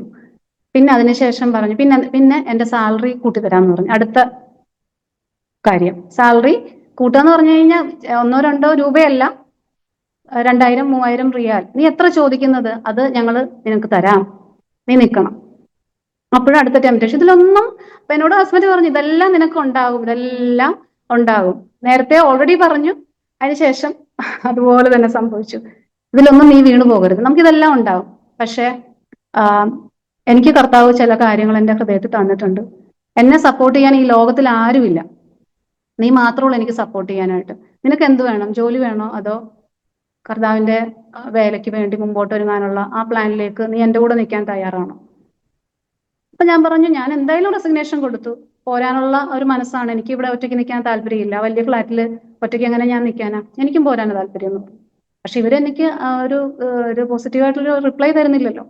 അങ്ങനെ അവസാനം ഞാൻ സ്റ്റേൺ ആയിട്ട് പറഞ്ഞു, എനിക്ക് എന്തായാലും പോയേ പറ്റുള്ളൂ, ഈ വർഷം PhDക്ക് എനിക്ക് എൻട്രൻസ് എഴുതണം, ഇല്ലെങ്കിൽ ആ ചാൻസ് മിസ്സായി പോകും, അപ്പൊ എനിക്ക് പോകണമെന്ന് പറഞ്ഞു. അങ്ങനെ അവസാനം അവർക്ക് മനസ്സിലായി, ഒരു രക്ഷയില്ലാന്ന് മനസ്സിലായപ്പോൾ ആ ലാസ്റ്റ് 2 വീക്സിൽ അവർ പെട്ടെന്ന് തന്നെ പ്രോസസ്സിങ് ചെയ്ത് അങ്ങനെ ഞാൻ എക്സിറ്റ് ആയി. 2018 പോന്നു. അപ്പം പോന്നപ്പോൾ അവർ പറഞ്ഞു, you complete your PhD and return back. Okay, എൻ്റെ ഇമെയിൽ ഉണ്ടല്ലോ, അപ്പൊ നീ എനിക്ക് തിരിച്ചു, ഇപ്പൊ ആ ഡീനില്ല, ആള് വേറെ സ്ഥലത്തേക്ക് മാറിപ്പോയി. അത്രയും നല്ലൊരു സ്നേഹമുള്ള മാഡം. പക്ഷെ ഞാൻ പറയാം, ഇതെല്ലാം ദൈവം നമ്മുടെ മുമ്പിൽ ഇട്ട് തരികയാണ്, നമ്മൾ എന്ത് ചെയ്യാൻ പോകുന്നു എന്ന് ദൈവത്തിന് അറിയണം. എനിവേ, അത് ഞാൻ വിട്ടു. അങ്ങനെ ജോലി വിട്ട് നാട്ടിൽ പോന്നു. പലരും കളിയാക്കി, മണ്ടിയാന്ന് പറഞ്ഞു. ഇത്രയും നല്ല അറൗണ്ട് 3-4 lakhs ആണ് മന്ത്ലി എനിക്ക്, അറൗണ്ട് അത്രയും സാലറി ഒക്കെ ഉണ്ടായിരുന്നു. എല്ലാം ഫേർണിഷ്ഡ്, അക്കോമഡേഷൻ എല്ലാം നന്നായി ഫ്ലറിഷ് ആയിട്ട് പോയിട്ട് നാട്ടിൽ വന്നപ്പോൾ ഗവൺമെന്റ് ജോബ്, അത്രയും നല്ലൊരു മിനിസ്ട്രി ഓഫ് എഡ്യൂക്കേഷനിലായിരുന്നു ഞാൻ. അത്രയും നല്ല ജോബൊക്കെ വിട്ട് വന്നപ്പം ആസ് യൂഷ്വൽ എല്ലാവരും പറയുന്ന പോലെ, എന്താ ഇനിയിപ്പോ നാട്ടിൽ തിരിച്ചു വന്നു, ഇനിയിപ്പോ എന്താ, ഇനി ഓക്കെ പഴയ പോലെ കാര്യങ്ങളൊക്കെ പോട്ടെ. പക്ഷെ ഞങ്ങൾക്ക് രണ്ടുപേർക്കും സന്തോഷമായിരുന്നു. എനിക്ക് തിരിച്ച് നമ്മൾ ഫാമിലി ജോയിൻ ചെയ്തപ്പോൾ തന്നെ വലിയ ആശ്വാസമായി. അങ്ങനെ ഞങ്ങള് പിന്നെ അടുത്ത സാഹചര്യം എന്ന് പറഞ്ഞു കഴിഞ്ഞാൽ വീടിന്റെ ലോൺ ഉണ്ട്. സോ അവിടെ നിന്ന് തിരിച്ചു വന്നപ്പോഴേക്കും നല്ലൊരു എമൗണ്ട് ഗ്രാറ്റുവിറ്റി ആയിട്ട് എനിക്ക് കിട്ടി. ഞങ്ങളുടെ ലോണ് ബാലൻസ് ഉണ്ട്. അപ്പം ഞങ്ങളുടെ അതൊരു ചോദിച്ചിട്ടുണ്ടെങ്കിൽ നീ എന്ത് ചെയ്യും, ഈ പൈസ മുഴുവനും നമുക്ക് തീർത്ത് ഒബ്ലിഗേഷൻ തീർത്ത് ആക്കിയാലോ. അപ്പം ബാങ്ക് പറഞ്ഞു, നിങ്ങളുടെ ഇത്രയും നാളത്തെ കാലാവധി ഉണ്ടല്ലോ, നിങ്ങളിപ്പം തന്നെ അതെല്ലാം മുഴുവൻ അടച്ചു കഴിഞ്ഞാൽ അതിന്റെ ബെനിഫിറ്റ് കുറയും. അപ്പൊ അതുകൊണ്ട് നിങ്ങൾ കുറച്ചുകൂടെ മുമ്പോട്ട് പോയിട്ട് ഈ പൈസ ഫിക്സഡ് ഇട്ടിട്ട് അതിന്റെ പലിശ കൊണ്ട് അടച്ചു തീർക്കാം. ഓപ്ഷൻസ് അവർ ഒത്തിരി പറയാം, കാരണം ബാങ്കിനും ആ രീതിയിലൊക്കെ ഒരു ലാഭം ഉണ്ടാവുമല്ലോ. പക്ഷെ ഞങ്ങള് കിട്ടിയ എല്ലാ എമൗണ്ടും ഞങ്ങൾ പേ ചെയ്ത്, ഒബ്ലിഗേഷൻ ഒന്നും വേണ്ടാന്ന് വിചാരിച്ചിട്ട് പേ ചെയ്ത്, പിന്നെ അക്കൗണ്ട് 0 ബാലൻസ് കറക്റ്റ്. അതായത് തിരിച്ചു വന്നപ്പം കിട്ടിയ ആ എമൗണ്ട് സഫീഷ്യന്റ് ആയിരുന്നു, അതായത് ലോണിന്റെ ബാലൻസ് അടയ്ക്കാൻ സഫീഷ്യന്റ് ആയിരുന്നു. അങ്ങനെ എല്ലാം കംപ്ലീറ്റ് ആയി. അപ്പൊ എന്റെ ഉള്ളിലെ വിചാരം എന്താ, ജോലി കിട്ടും. അപ്പോഴേക്കും ഞാൻ പ്രൊഫസർ റാങ്കിൽ ആ ഒരു കേഡറിലേക്ക് വന്നു. ജോലി എന്തായാലും കിട്ടും, കാരണം തൃശ്ശൂരുള്ള ഏകദേശം മിക്കവാറും നഴ്സിംഗ് കോളേജിലെ പ്രിൻസിപ്പൽ അല്ലെങ്കിൽ മിക്കവാറും ഫാക്കൽറ്റി ആയിട്ട് എനിക്ക് കണക്ഷനും ഉണ്ട്. അതുപോലെ അവരൊക്കെ എന്റെ ഫ്രണ്ട്സോ അല്ലെങ്കിൽ അങ്ങനെയുള്ള ആ ഒരു നിലവാരത്തിലുള്ളവരാണ്. ജോലി എന്തായാലും കിട്ടും എന്നുള്ള ധൈര്യമുണ്ട്. പക്ഷെ ഞങ്ങൾക്ക് എന്താ ചെയ്യേണ്ടതെന്ന് അറിയത്തില്ല മുമ്പോട്ട്. അപ്പൊ ഞാൻ ഹസ്ബൻഡോട് ചോദിക്കുന്നു, അപ്പൊ ആള് ഗ്രാജുവേറ്റ് ആയി കഴിഞ്ഞ് മുമ്പോട്ട് എന്താ ഇനി ചെയ്യേണ്ടതെന്ന് അറിയത്തില്ല. പല പ്ലാനുണ്ട്, പല ദേവദാസന്മാരിൽ കൂടെ കേട്ടു. നമുക്ക് ഇങ്ങനെ ഒരു താല്പര്യം ഉണ്ടെന്ന് അറിഞ്ഞപ്പോൾ ഒത്തിരി പേര് ഞങ്ങൾക്ക് വേണ്ടി പ്രാർത്ഥിച്ചു. അങ്ങനെ ഒരു എന്താ പറയുന്നത്, ഒരു ഏരിയയിൽ ഞങ്ങൾ പോയി പ്രവർത്തിച്ചു. പക്ഷെ അതിനുശേഷം ഏകദേശം ഈ കോഴ്സ് കഴിഞ്ഞ് 2 മാസം കഴിഞ്ഞപ്പോഴേക്കും ഹസ്ബൻഡ് ഒരു ഉപവാസ പ്രാർത്ഥന നടത്തി. ഉപവാസ പ്രാർത്ഥനയിലൂടെ കർത്താവ് ആളോട് സംസാരിച്ചു. നോർത്ത് ഇന്ത്യയിലേക്കുള്ള ആ ഒരു താല്പര്യം വന്നു. അതിന്റെ ഭാഗമായിട്ട് അവിടെ വിസിറ്റ് ചെയ്യാൻ 1-2 സ്ഥലങ്ങൾ വിസിറ്റ് ചെയ്യാൻ പോയി. എനിക്ക് തോന്നുന്നു എന്തെങ്കിലും ഹസ്ബൻഡിന്റെ ടെസ്റ്റിമണി വരുമ്പോൾ അതൊക്കെ ഡീറ്റെയിൽഡ് ആയിട്ട് നമുക്ക് കേൾക്കാം. അതൊന്നും ഞാൻ പറയുന്നില്ല. അത് വളരെ വലിയൊരു സാക്ഷിയാണ്. നോർത്ത് ഇന്ത്യയിലേക്കൊന്നും പോകാനൊരു പ്ലാൻ ഉണ്ടായിരുന്നില്ല ആക്ച്വലി. ഞങ്ങൾ വേറെ എനിക്ക് അതിനെക്കുറിച്ചൊന്നും അറിയില്ലല്ലോ. നമ്മുടെ വിചാരം എന്താ, നമുക്ക് കാശൊക്കെ ഉണ്ടായി, നമ്മൾ ദേവദാസന്മാരൊക്കെ ഒത്തിരി കഷ്ടപ്പെടുന്നവരുണ്ട്, അപ്പൊ അവരെയൊക്കെ സഹായിക്കാം, അങ്ങനെയൊക്കെയായിരുന്നു പ്ലാൻ. ഇതൊക്കെ നമ്മുടെ ചിന്തകളാണ്. പക്ഷെ അതൊന്നുമല്ല ദൈവത്തിന്റെ പ്ലാൻ. ദൈവം നമ്മളെ ദൈവത്തിന്റെ വേലക്കായിട്ട് തെരഞ്ഞെടുത്ത് വെച്ചിരിക്കുക. അപ്പോഴാണ് നമ്മുടേതായ ഈ ഒരു ഇങ്ങനെയുള്ള എന്താ പറയുക പ്ലാനുകൾ, ഇതൊന്നും അല്ലായിരുന്നു ദൈവത്തിന്റെ പ്ലാൻ. അങ്ങനെ നോർത്ത് ഇന്ത്യക്ക് യാതൊരു പ്ലാൻ ഇല്ലായിരുന്ന ഹസ്ബൻഡ് അങ്ങനെ നോർത്ത് ഇന്ത്യയിലേക്കുള്ള ഒരു കർത്താവിന്റെ ഒരു വിളിപ്പാടനുസരിച്ച് കർത്താവ് പറഞ്ഞത് പ്രകാരം നോർത്ത് ഇന്ത്യയിലേക്ക് വിസിറ്റ് പോയി. അങ്ങനെ ഒരു താല്പര്യത്തോടു കൂടി മുൻപോട്ട് പോയി. ഇപ്പം 6 വർഷമായിട്ട് അങ്ങനെ ഒരു മിഷണറി ആയിട്ട് പോയിക്കൊണ്ടിരിക്കുകയാണ്. 2 മാസം അവിടെയും 2 മാസം ഇവിടെയും. അതിൽ ഏറ്റവും പ്രത്യേകത എന്ന് പറഞ്ഞു കഴിഞ്ഞാൽ ഇവിടുന്ന് വണ്ടിയിലാണ് യാത്ര ചെയ്യുന്നത്, ട്രെയിനിൽ പോകത്തില്ല. കാരണം അനേക ഗ്രാമങ്ങളിൽ പോയിട്ട് അവരുടെ കൂടെ താമസിച്ച് ബൈബിൾ ടീച്ചിങ് ആണ് ആൾക്ക് ഭയങ്കര ഇഷ്ടം. കാരണം ഒത്തിരി കുഗ്രാമങ്ങളിൽ വിശ്വാസികളായ ആളുകൾക്ക് വചനം പഠിപ്പിക്കാൻ ആരുമില്ല അവിടെ. സോ അത് മനസ്സിലാക്കിയിട്ട് അവിടെ പോയി ആ ഗ്രാമങ്ങളിൽ പോയി അവരുടെ കൂടെ താമസിച്ച് അവരുടെ ആ എക്സ്പീരിയൻസിൽ കൂടെ കടന്നുപോയി വചനം പഠിപ്പിക്കുക. അതാണ് ഇപ്പോഴും അങ്ങനെയാണ് ചെയ്തുകൊണ്ടിരിക്കുന്നത്. സെയിം അന്ന് ചെയ്തത് എന്താണ് അത് തന്നെയാണ് ഇപ്പോഴും ചെയ്തുകൊണ്ടിരിക്കുന്നത്. അതിൽ ഒത്തിരി സന്തോഷമുണ്ട്, ഒത്തിരി വിടുതൽ, കർത്താവിന്റെ വലിയ വലിയ വിടുതൽ കാണാൻ സഹായിച്ചു. ആ ദൈവവേല എത്രയോ മഹനീയമായ മഹത്വകരമായ ഒരു വേലയാണെന്ന് ഓരോ വർഷവും പോകുന്തോറും നമുക്ക് മനസ്സിലാവുന്നുണ്ട്. ഇപ്പോഴും അങ്ങനെ പോയിരിക്കുകയാണ്, ഇവിടെ ഇല്ല. അവിടെ പോയി ഇപ്പൊ മിഷനോട് കൂടി ഇന്ത്യ മിഷനോട് ചേർന്നുകൊണ്ട് ബീഹാറിൽ പോകുന്നു, അതുപോലെ നേപ്പാളിൽ പോകുന്നുണ്ട്, ഛത്തീസ്ഗഡ്, UP, MP എവിടെ വിളിച്ചാലും ഇൻഡിപെൻഡന്റ് ആയിട്ട് ആള് പോകും. കാരണം വണ്ടിയിലാണല്ലോ പോകുന്നത്. ബാക്ക് പെയിന്റെ ഒരു ബുദ്ധിമുട്ടുണ്ട്. അപ്പൊ ഈ ലഗേജ് ഒക്കെ എടുത്തു പോകാൻ, ഇത്രയും നാളത്തേക്കുള്ള ലഗേജ് ഒക്കെ എടുത്തു പോയി പല സ്ഥലങ്ങളിലേക്ക് യാത്ര ചെയ്യാനുള്ള ബുദ്ധിമുട്ട് കൊണ്ട് വണ്ടിയിൽ തന്നെ പോകും. അതിനുള്ള സാധ്യതകളൊന്നുമില്ല, അതൊക്കെ ഒരു വലിയ സാക്ഷിയാണ്. പക്ഷെ കർത്താവ് തക്ക സമയത്ത് എല്ലാ കാര്യങ്ങളും സാഹചര്യങ്ങളും എല്ലാം ഒരുക്കി തന്നുകൊണ്ട് ഇതുവരെയും മുമ്പോട്ട് പോകുന്നുണ്ട്. അവിടെ വിശ്വാസികളുടെ ഇടയിൽ അവരുടെ കൂടെ താമസിച്ച് അത് വലിയൊരു എക്സ്പീരിയൻസ് ആണ്. അങ്ങനെ താമസിച്ച് ഇതുവരെ പ്രവർത്തിച്ചു പോകുന്നു. മോൾക്ക് MBBS അഡ്മിഷൻ കിട്ടിയല്ലോ, അതും വലിയൊരു സാക്ഷിയാണ്. ഏകദേശം 2000-ത്തിനടുത്ത് റാങ്ക് ആയിരുന്നു, കേരള റാങ്ക്. അപ്പം സെക്കൻഡ് അലോട്ട്മെന്റ് നീറ്റിൽ വന്നപ്പം അവൾക്ക് സെക്കൻഡ് അലോട്ട്മെന്റിൽ പേര് വന്നില്ല. അപ്പോൾ ഞങ്ങള് തമിഴ്നാടും അപ്ലൈ ചെയ്തിട്ടുണ്ടായിരുന്നു, സിംസിൽ അപ്ലൈ ചെയ്തിട്ടുണ്ടായിരുന്നു. അപ്പൊ ഒരു എന്താ പറയാ, അവൾക്കൊരു പേടി, എനിക്ക് കിട്ടുമോ, തേർഡ് അലോട്ട്മെന്റിൽ കിട്ടുമോ, കാരണം ഒരു 1500 1600 റാങ്കിലാണ് ഇവിടെ കേരളത്തിലെ റാങ്ക് പോകുന്നത്. അപ്പൊ കിട്ടാനൊരു സാധ്യത ഒരു കുറഞ്ഞു. അങ്ങനെ ഇരിക്കുമ്പം അവള് നീറ്റിന് പ്രാക്ടീസ് ചെയ്യുന്നതിന് മുമ്പ് തന്നെ ദൈവം എന്റെ ഹൃദയത്തിൽ ഒരു വചനം തന്നിരുന്നു. വിശ്വസിച്ചാൽ നീ ദൈവത്തിന്റെ മഹത്വം കാണും. അപ്പൊ ആ ഒരു വചനം എന്റെ ഹൃദയത്തിലുള്ളതുകൊണ്ട് എനിക്ക് ഉറപ്പായിരുന്നു അവൾക്ക് എന്തായാലും അഡ്മിഷൻ കിട്ടുമെന്നുള്ളത്. സോ അവളോട് ഞാൻ പറഞ്ഞു, മോളെ നീ ധൈര്യമായിട്ടിരിക്കുക, കർത്താവ് നിനക്ക് ഈ വർഷം തന്നെ നിന്റെ അഡ്മിഷൻ ശരിയാക്കും, നീ ഭാരപ്പെടണ്ട. അങ്ങനെ തേർഡ് അലോട്ട്മെന്റിന് വേണ്ടി വെയിറ്റ് ചെയ്യുന്ന സമയത്ത് അത്ഭുതകരമായിട്ട് CMCയുടെ ലിസ്റ്റ് വന്നു. അതിൽ ഫസ്റ്റ് റാങ്കിൽ തന്നെ അവളുടെ ആ ഒരു നമ്മുടെ ഒരു കമ്മ്യൂണിറ്റി കോട്ട ഉണ്ടല്ലോ, ഇവാഞ്ചലിസ്റ്റ്, ആ ഒരു ഇതിൽ ഫസ്റ്റ് റാങ്കിൽ തന്നെ അവൾക്ക് വരാനായിട്ട് ദൈവം ഇടയാക്കി. നീറ്റിൽ നല്ല അത്യാവശ്യം നല്ല മാർക്ക് ഉണ്ടായിരുന്നു. അത് വലിയൊരു അത്ഭുതമാണ്, വലിയ അത്ഭുതം എന്ന് പറഞ്ഞാൽ എത്ര പറഞ്ഞാലും മതിയാവില്ല.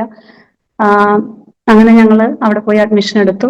ഞങ്ങൾ തുടർന്ന് ഇവളുടെ ഈ ഫോട്ടോ ഞങ്ങൾ സ്റ്റാറ്റസിൽ സന്തോഷമായിട്ട് ഇട്ട സമയത്ത് ഞങ്ങളുടെ ഒരു ഫ്രണ്ട്, അത് വലിയൊരു അത്ഭുതമാണ്, ഇങ്ങനെ പറഞ്ഞു, മോളുടെ 4 വർഷത്തെ കോഴ്സ് ഞാൻ കംപ്ലീറ്റ് സ്പോൺസർ ചെയ്യാന്ന് പറഞ്ഞു. അങ്ങനെ അവളുടെ ഫീസെല്ലാം ദേവദാസൻ ആ വ്യക്തി ഇങ്ങനെ അടച്ചുകൊണ്ടിരിക്കുകയാണ്. അപ്പൊ അതിലും ദൈവം വലിയ അത്ഭുതം പ്രവർത്തിച്ചു. ദൈവം സന്തോഷകരമായിട്ട് അവളെ നടത്തുന്നവൾ വളരെ ഇഷ്ടപ്പെട്ട കോഴ്സായിരുന്നു. അപ്പൊ അതുകൊണ്ട് ആ ഒരു സന്തോഷത്തോടെ ഇൻട്രസ്റ്റോടുകൂടി അവൾ പഠിച്ചു പോകുന്നു. അടുത്ത വർഷം ഏപ്രിലോടുകൂടി അവളുടെ കോഴ്സ് കംപ്ലീറ്റ് ആയി ഹൗസ് സർജൻസിലേക്ക് കയറും. തുടർന്ന് 2 വർഷം ഇന്റേൺഷിപ്പ് ഉണ്ട്. അതിനുശേഷം PGക്ക് നോക്കണമെന്ന് വിചാരിക്കുന്നു. പിന്നെ മോൻ +2-ലാണ്, അവനും പഠിച്ചുകൊണ്ടിരിക്കുന്നു. അടുത്ത വർഷം അവനും നീറ്റ് എഴുതണം താല്പര്യമുണ്ട്. കർത്താവ് അവനെയും അനുഗ്രഹിക്കും എന്ന് പൂർണ്ണമായിട്ട് വിശ്വസിക്കുന്നു. പിന്നെ എനിക്ക് അസാദിയുടെ ഓഡിയൻസിനോട് പ്രത്യേകം പറയാനുള്ളത്, കർത്താവായ യേശുവിൽ വിശ്വസിക്കുക, എന്നാൽ നീയും നിന്റെ കുടുംബവും രക്ഷ പ്രാപിക്കും. മറ്റൊരുത്തനിലും രക്ഷയില്ല. ഭൂമിയിൽ നമുക്ക് വിശ്വസിക്കാൻ ആകെ ഒരു നാമേ ഉള്ളൂ, കർത്താവായ യേശുവിന്റെ നാമം. അതെന്റെ ജീവിതത്തിൽ ഏറ്റവും ഏറ്റവും കൂടുതൽ പറയാനുള്ള ഒരു കാര്യം അത് മാത്രമേ ഉള്ളൂ. നാം എത്ര നാൾ ഈ ലോകത്തിൽ ജീവിച്ചു എന്നുള്ളതല്ല, യേശുവിനെ അറിയുന്നതാണ് ഏറ്റവും വലിയ ഭാഗ്യം എന്ന് പറഞ്ഞൊരു വ്യക്തിയുടെ. അപ്പൊ എന്റെ ജീവിതത്തിൽ എൻ്റെ അമ്മയുടെ ഉദരത്തിൽ ഞാൻ ഉരുവായപ്പോൾ മുതൽ എന്നെ കണ്ട ദൈവം, ആ ദൈവത്തെ അറിയാൻ സാധിച്ചു. അതാണ് എൻ്റെ ജീവിതത്തിലെ ഏറ്റവും വലിയ ഭാഗ്യം എന്ന് പറയുന്നത്, വേറെ ഒന്നുമല്ല. ഞാൻ എത്രയോ ഹോപ്പ്ലെസ് ആയിരുന്നു എന്നറിയോ, ചെറിയ കുട്ടിയായിരുന്ന സമയത്ത്. പക്ഷെ ആ ഒരു ഹോപ്പ്ലെസ്നെസ്സിൽ നിന്ന് ഞാനൊരു ഹോപ്പ്ഫുൾ ആകാൻ കാരണം കർത്താവായ യേശുവാണ്. അവിടെ തുടങ്ങിയാണ് എൻ്റെ ജീവിതം മാറി മറിയുന്നത്. ഓരോ സാഹചര്യങ്ങളും ഞാൻ പറഞ്ഞതുപോലെ തന്നെ ഇതിൽ കേൾക്കുന്ന ഒത്തിരി യുവാക്കന്മാരുണ്ടാകും, ഒരുപക്ഷെ ഇതേ സാഹചര്യങ്ങളിൽ കടന്നു പോകുന്ന ഒത്തിരി കുട്ടികളുണ്ടായിരിക്കാം. പക്ഷെ അതെല്ലാം യേശുവിലേക്ക് അർപ്പിച്ച് നമ്മുടെ ഭാരങ്ങൾ യേശുവിലേക്ക് കൊടുക്കുക. യേശു നമ്മളെ വിടുവിക്കും. യേശു കർത്താവാണ് കരുതുന്നവൻ. നമുക്ക് എന്തറിയാം? നമുക്കൊന്നും അറിയത്തില്ല. നമ്മുടെ ജീവിതത്തിൽ എന്ത് സംഭവിക്കാൻ പോകുന്ന ഒരു കാര്യവും നമുക്കറിയത്തില്ല. പക്ഷെ ദൈവം നമുക്ക് വേണ്ടി കരുതിയിട്ടുണ്ട്. കർത്താവിനെ അറിഞ്ഞു കഴിഞ്ഞാൽ തീർച്ചയായിട്ടും ദൈവം തക്ക സമയത്ത് തന്നെ വിടുവിക്കും. പിന്നെ ഞാൻ 1 തിമോത്തി 2:5 ഞാൻ എൻ്റെ പല കൂട്ടുകാരോടും പറഞ്ഞിട്ടുണ്ട്. എന്നെ മാറ്റിയത് ആ വചനാണ്. പല കൂട്ടുകാരോടും ഞാൻ പറഞ്ഞിട്ടുണ്ട്, ദൈവം ഒരുവനല്ലോ, കർത്താവായ യേശുവാണ് മധ്യസ്ഥൻ, മധ്യസ്ഥ പ്രാർത്ഥനയുടെ ആവശ്യകത ഇല്ല എന്നുള്ള കാര്യം എത്രയോ ഫ്രണ്ട്സിനോട് ഞാൻ പറഞ്ഞു. പക്ഷെ അവരുടെ ഹൃദയ കണ്ണുകളെ കർത്താവാണ് പ്രകാശിപ്പിക്കേണ്ടത്. അപ്പൊ അവർക്ക് വേണ്ടി ഞാൻ പ്രാർത്ഥിച്ചുകൊണ്ടിരിക്കുകയാണ്. ദൈവമേ, എന്നെ പ്രകാശിപ്പിച്ചതുപോലെ അവരുടെ ഹൃദയങ്ങളെ പ്രകാശിപ്പിക്കണമേ. തടസ്സമായി നിൽക്കുന്ന ബന്ധനങ്ങളെല്ലാം മാറിപ്പോയി കഴിഞ്ഞാൽ ആ സത്യത്തിലേക്ക് ആ തിരിച്ചറിവ് അവർക്കുണ്ടാകുകയും സത്യത്തിന്റെ പാതയിൽ കൂടെ നടന്ന് കർത്താവിനെ അറിഞ്ഞ് നിത്യത വരെ അവർക്ക് എത്താൻ സാധിക്കും. അപ്പൊ അത് എൻ്റെ ഒരു വലിയൊരു പ്രാർത്ഥനയാണ്. ഞാൻ എപ്പോഴും പ്രാർത്ഥിച്ചുകൊണ്ടിരിക്കുന്നത്. പ്രത്യേകം എൻ്റെ ഫ്രണ്ട്സിനെയൊക്കെ ഞാൻ ഓർക്കുന്നു. ഈ സമയം BSc നഴ്സിംഗിൽ പഠിച്ച എൻ്റെ റൂംമേറ്റ്സ്, എൻ്റെ ഞാൻ ഡിനോമിനേഷൻ വ്യത്യാസമില്ലാതെ പെന്തക്കോസ്ത് റൂമിൽ നിന്ന് ഇപ്പോഴും എനിക്ക് ഓർമ്മയുണ്ട്, ദൈവസ്നേഹം വർണ്ണിച്ചിടാൻ വാക്കുകൾ പോരാ, അതുപോലെ തന്നെ അതിരുകളില്ലാത്ത സ്നേഹം, ദൈവസ്നേഹം, നിത്യസ്നേഹം. ഈ പാട്ടൊക്കെ ഞാൻ കേൾക്കുമ്പോൾ അന്നിരുന്ന് കരയായിരുന്നു. കാരണം എനിക്കിതൊന്നും അറിയില്ല. പക്ഷെ എൻ്റെ ഹൃദയത്തില് ഞാൻ എൻ്റെ പിതാവിന്റെ സ്നേഹം അറിഞ്ഞിട്ടില്ല. പക്ഷെ ഈ പാട്ടുകൾ ഇവിടുന്ന് അവര് പാടുമ്പോൾ പല ദിവസങ്ങളിൽ ഇരുന്നിട്ട് കൈകൊട്ടി പാടുമ്പോൾ ഞാൻ ഓർക്കും, ഇവര് മാത്രം എന്താ ഇങ്ങനെ കൈകൊട്ടി ഭയങ്കര സന്തോഷത്തിൽ പ്രാർത്ഥിക്കുന്നത്. അവർ പാടുന്ന ഓരോ പാട്ടുകളും അന്ന് ഞാൻ ഈ പാട്ടുകളൊക്കെ എൻ്റെ ഹൃദയത്തിലുണ്ട്. പക്ഷെ ഞാൻ ഈ അനുഭവത്തിൽ വന്നപ്പോഴാണ് ഓർക്കുന്നത്, ദൈവമേ, ആ കൂട്ടുകാർ പാടിയ പാട്ടുകളൊക്കെ ആണല്ലോ, ഇതെല്ലാം എനിക്ക് കാണാപ്പാടമാണല്ലോ. കാരണം അത് പുതിയതായിട്ട് പഠിക്കേണ്ടി വന്നില്ല. പല പാട്ടുകളും എനിക്കറിയാം. അവർ പാടിയ പാട്ടുകളൊക്കെ എൻ്റെ ഹൃദയത്തിലുണ്ട്. അതുകൊണ്ട് ഈ സമയത്ത് ഞാൻ എൻ്റെ ഫ്രണ്ട്സിനെ ആരുടെയും പേര് പറയുന്നില്ല, അവരെല്ലാവരെയും ദൈവം ധാരാളമായിട്ട് അനുഗ്രഹിക്കട്ടെ. കാരണം ഈ ഒരു വിശ്വാസത്തിലേക്ക് കടന്നു വരുവാൻ അവരൊത്തിരി എന്നെ സഹായിച്ചിട്ടുണ്ട്. അറിഞ്ഞോ അറിയാതെയോ അവരൊക്കെ സഹായിച്ചിട്ടുണ്ട്. അപ്പൊ അവരുടെ പാട്ടുകളോ അല്ലെങ്കിൽ അവർ പറഞ്ഞ വചനങ്ങളോ ഒന്നും മാറിപ്പോയിട്ടില്ല. പിന്നെ ഒരു കാര്യം കണ്ടിട്ടുള്ളതെന്ന് വെച്ചാൽ, അവർ ഭയങ്കര സന്തോഷമാണ്, ഭയങ്കര എനർജറ്റിക്കാ, ഭയങ്കര ധൈര്യം. ഞാൻ ഭയങ്കര നിരാശപ്പെട്ടും വളരെ ധൈര്യമില്ലാതെ നടക്കുമ്പോൾ അവരൊക്കെ ഭയങ്കര ധൈര്യമായിട്ട് സന്തോഷത്തോടെ ഞായറാഴ്ചയൊക്കെ ആരാധനയ്ക്ക് പോകുമ്പോൾ ഇപ്പോഴും എൻ്റെ ഓർമ്മയുണ്ട്. അപ്പം അതൊക്കെ ഒരു വ്യത്യസ്തതയാണ്. ഞാൻ പിന്നെ എൻ്റെ ഫ്രണ്ട്സിനോട് ഞാൻ പറഞ്ഞല്ലോ, എൻ്റെ കൂട്ടുകാരോട് ഞാൻ ചോദിക്കും, ഇവരെന്താ ഇങ്ങനെ. എനിക്ക് ഇവരെ ഒന്നും പരിചയമില്ല, പക്ഷെ ഇവർക്കൊക്കെ അറിയാം, അങ്ങോട്ടും ഇങ്ങോട്ടും അറിയാം. പക്ഷെ അവരൊരിക്കലും അവരെ കുറ്റം പറഞ്ഞിട്ടൊന്നുമില്ല. എൻ്റെ കൂട്ടുകാരും അവർ പറഞ്ഞത് അതങ്ങനെ ഒരു വിഭാഗമാണ്, അവരിങ്ങനെയാണ് ആരാധിക്കുന്നത്, നമ്മുടെ പ്രാർത്ഥന ഇങ്ങനെയാണ് പ്രിയ, അത്രയും മനസ്സിലാക്കിയാൽ മതി, ഞങ്ങൾക്ക് അതിനെക്കുറിച്ചൊന്നും കൂടുതലൊന്നും പറയാൻ അറിയത്തില്ല എന്ന് പറയും. ഇത്രേ അവർ പറഞ്ഞിട്ടുള്ളൂ. പക്ഷെ അതെല്ലാം എൻ്റെ ജീവിതത്തിൽ അത് ഭയങ്കര ഒരു അനുഭവമായി മാറി തീർന്നു. പക്ഷെ എൻ്റെ കൂട്ടുകാർക്കെല്ലാം അറിയാം ഞാനിങ്ങനെ വിശ്വാസത്തിലേക്ക് വന്ന കാര്യം അറിയാം, അവർക്കൊക്കെ സന്തോഷമാണ്. പക്ഷെ ആരും ഒന്നും എന്നോട് ചോദിച്ചിട്ടില്ല അങ്ങനെ എന്താണെന്നുള്ളത്. പക്ഷെ എൻ്റെ ഒരു ഇന്റിമേറ്റ് ഫ്രണ്ട് ഉണ്ട്, ഓസ്ട്രേലിയയിലാണ്.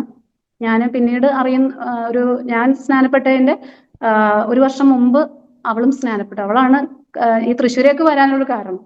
അപ്പൊ ദൈവം നമ്മളെ ഒരുമിപ്പിക്കുന്നതിനൊക്കെ ഒരു കാരണമുണ്ട്. അന്ന് എൻ്റെ ഫ്രണ്ടായിരുന്ന ആള്, ഞാനപ്പോ അവളോട് ഞാൻ ചോദിച്ചു, നീ എന്തുകൊണ്ട് എന്നോട് പറഞ്ഞില്ല ഇതുവരെയായിട്ടും. പക്ഷെ അതൊക്കെ പുറത്ത് പറയാനുള്ളൊരു വിഷമം കൊണ്ട് ഞാൻ സ്നാനപ്പെട്ട് കഴിഞ്ഞപ്പോൾ ആ സന്തോഷം ഞാൻ അവളെ പറയുമ്പോ, നീ സ്നാനപ്പെട്ടോ, ഞാൻ 1 വർഷം മുമ്പ് സ്നാനപ്പെട്ടു.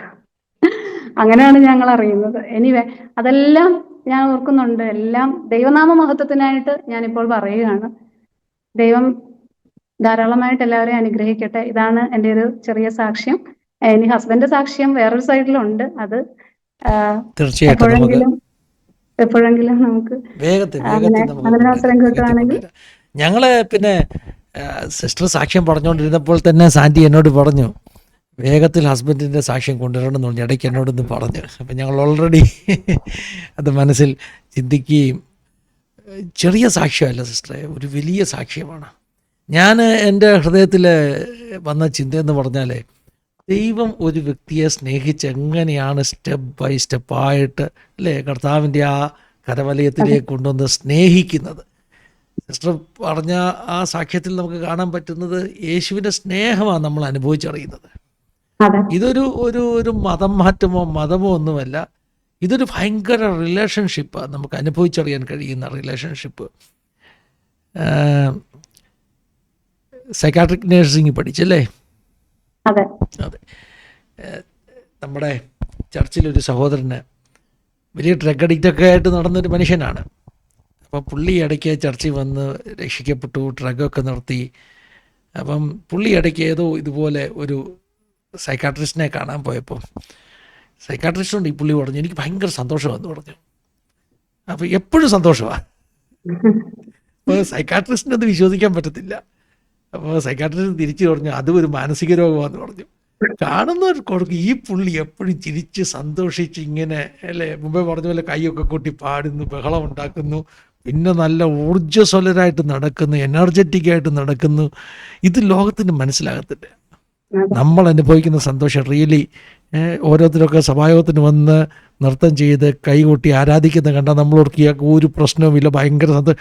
100 കണക്കിന് പ്രശ്നത്തിൻ്റെ നടുവില്ല ദൈവസ്നേഹം അങ്ങോട്ട് അനുഭവിച്ചിട്ട് നമ്മൾ കർത്താവിനെ സ്തുതിക്കുന്നു. ഇതൊന്നും പറഞ്ഞാൽ ആളുകൾക്ക് മനസ്സിലാകത്തില്ല, അനുഭവിക്കുന്നവർക്ക് മാത്രമേ അറിയാൻ പറ്റത്തുള്ളൂ.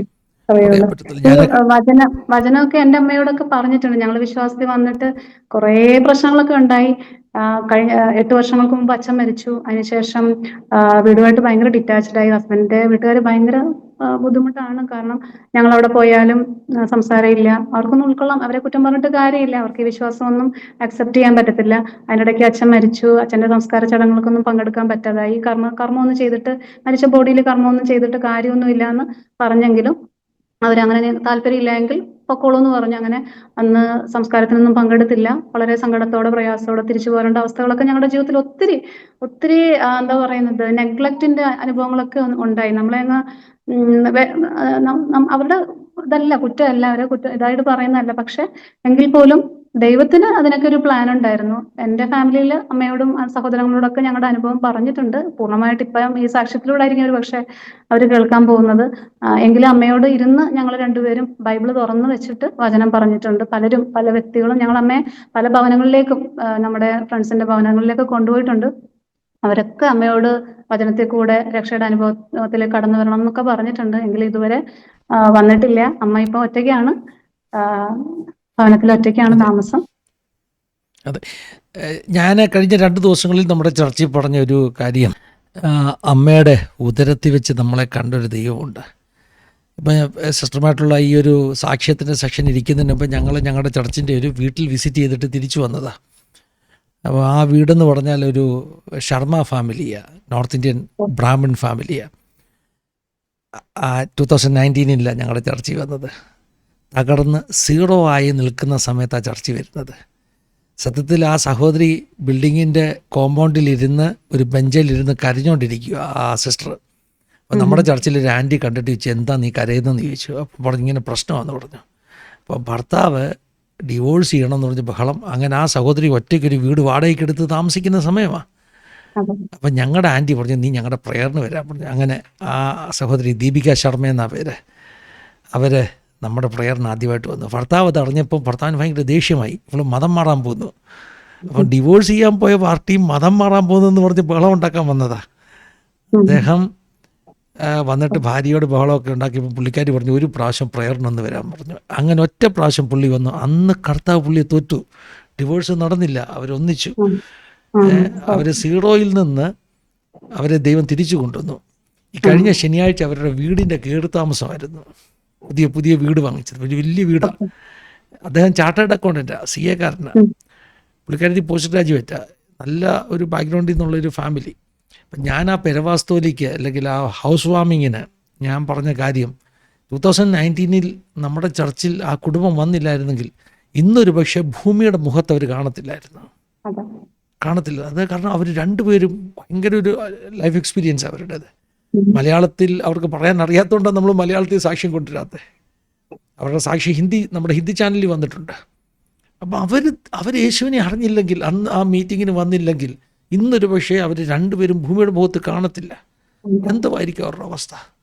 യേശുവിനെ അറിഞ്ഞതുകൊണ്ടല്ലേ ജീവിതത്തിൽ ഇത്ര വലിയ വിടുതൽ ഭാഗ്യം കിട്ടുന്നത്. അപ്പം ഞാൻ കഴിഞ്ഞ ദിവസം അവരുടെ വീട്ടിലെടുത്ത സബ്ജക്റ്റ് കൃപ എന്ന സബ്ജക്റ്റാണ്. ദൈവത്തിൻ്റെ നമുക്ക് മനസ്സിലാക്കാനൊക്കാത്ത കൃപ.